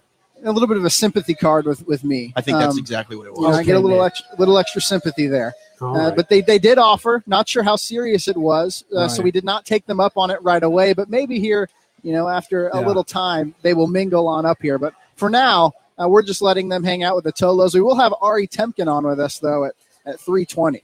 Okay, so he's gonna hang out with us. Who's your favorite fan host who's currently there? Currently here now, so you guys are all excluded, is what you're saying. Yep. No, I think you could count us. Okay, well I'll go with Skin then. How about Skin? You bastard. And Zach, by the way, congratulations, Zach. I believe you were an intern 2 or 3 years ago. Yeah. I knew you were heading places, and it looks like you finally made the first step. Yeah, I appreciate it, man. It's great to be here and get this opportunity. Yeah, Zach said he helped Mike out a lot when he was an intern. So Mike, you get some credit there. Love you, Mike. Awesome, man. Thanks. I can't talk about it, though. Right now. Should we whisper, too? Anytime you hear someone whispering, I feel the need to whisper. No, I think you guys should really counteract it. So we should yell. Very loud. Yes, I need you guys to embrace the loud. Right. Otherwise, the listeners are going to be creeped out by it. No, we got you. If Roy is there and you're 45 minutes into the event, he's got to be blotto by now. Is that the case? I do not see Roy here. He passed out. Okay. So he might be in a booth somewhere, just already, checked out for the evening. But I haven't seen Roy come in. What is your guys' broadcast position out there? It's an incredible place. We are right behind the bar, so it's sort of like a raised stage right behind the bar. Yeah. So it's sort of almost we're front and center, and a bunch of people sitting in front of us right now. All the mills, making eye contact currently, and we are just directly behind the bar at Lava Cantina. We didn't do a run sheet today. Have you guys done a run sheet? Do you have a plan? We're not as skilled. We definitely did a run sheet, and we are ready to go with that. Do you want to know what's coming up? Yeah, like if there's something on it you'd like to tease. So a favorite weekend segment of ours is Nick Hates It. It's at 4:20. Mike has his segment where he talks about things that I like or he likes, and I am the opposite. I hate a lot of things. So give us a tease on that. What's one of the things you hate? Oh, at 4:20 we're going to talk about the process of moving. I made the stupid decision of moving from my current apartment to a different apartment in the same complex. That's coming up here in the next couple days. But that's on there, as well as a story about sets of twins getting married. Oh, I saw that story. Oh, yeah, that was really weird. The lady wanted me to do double that story, and I told her no. I said it's not good enough for our show. It's more of a Nick Nepic topic. Hey, I'll take it, working my way up. I'll take those straps. Well, guys, they just told us we're never allowed to do a Saturday show again. Mike, stop it. Mike just makes things up the whole time. It's tough. I mean, you talk about Mike likes it. I love doing Saturday shows, but they just told us we're never allowed to do it again. God, tough break. You guys are going to have to take over.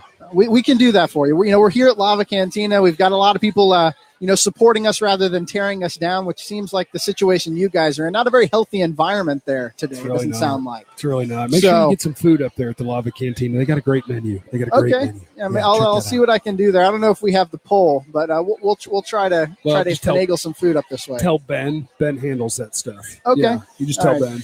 All right, Deal. gentlemen. Well, I'm sure it's going to be awesome. We're going to step aside and allow these two fine young broadcasters to take over. Nick Nepic and Zach Walchuk have it next. If you're looking for something to do this afternoon, the Fans Brew Crew Tour is their final stop of the tour is going on right now. Lava Cantina in the Colony, and you're right, it is. You're cranking your voice back up. It's my bad. It's an incredible venue, and if you're looking for some awesome fellowship, a little bit of our early afternoon to evening drinking, this is the place to go right there, Lava Cantina in the Colony. So blue and white scrimmage tomorrow. We're excited to be here and cover that. And then, the show will be underway Monday morning at 10 a.m. right here on your home of the Cowboys. So for Jeff and for Mike, who left about 4 minutes ago, and for producer man Eric Chiafalo back at 75 and Fitzhugh there at Master Control. Enjoy Nick and Zach coming up next on 105.3 The Fan. Happy birthday to Mike Baskey. The one place to grab the Fan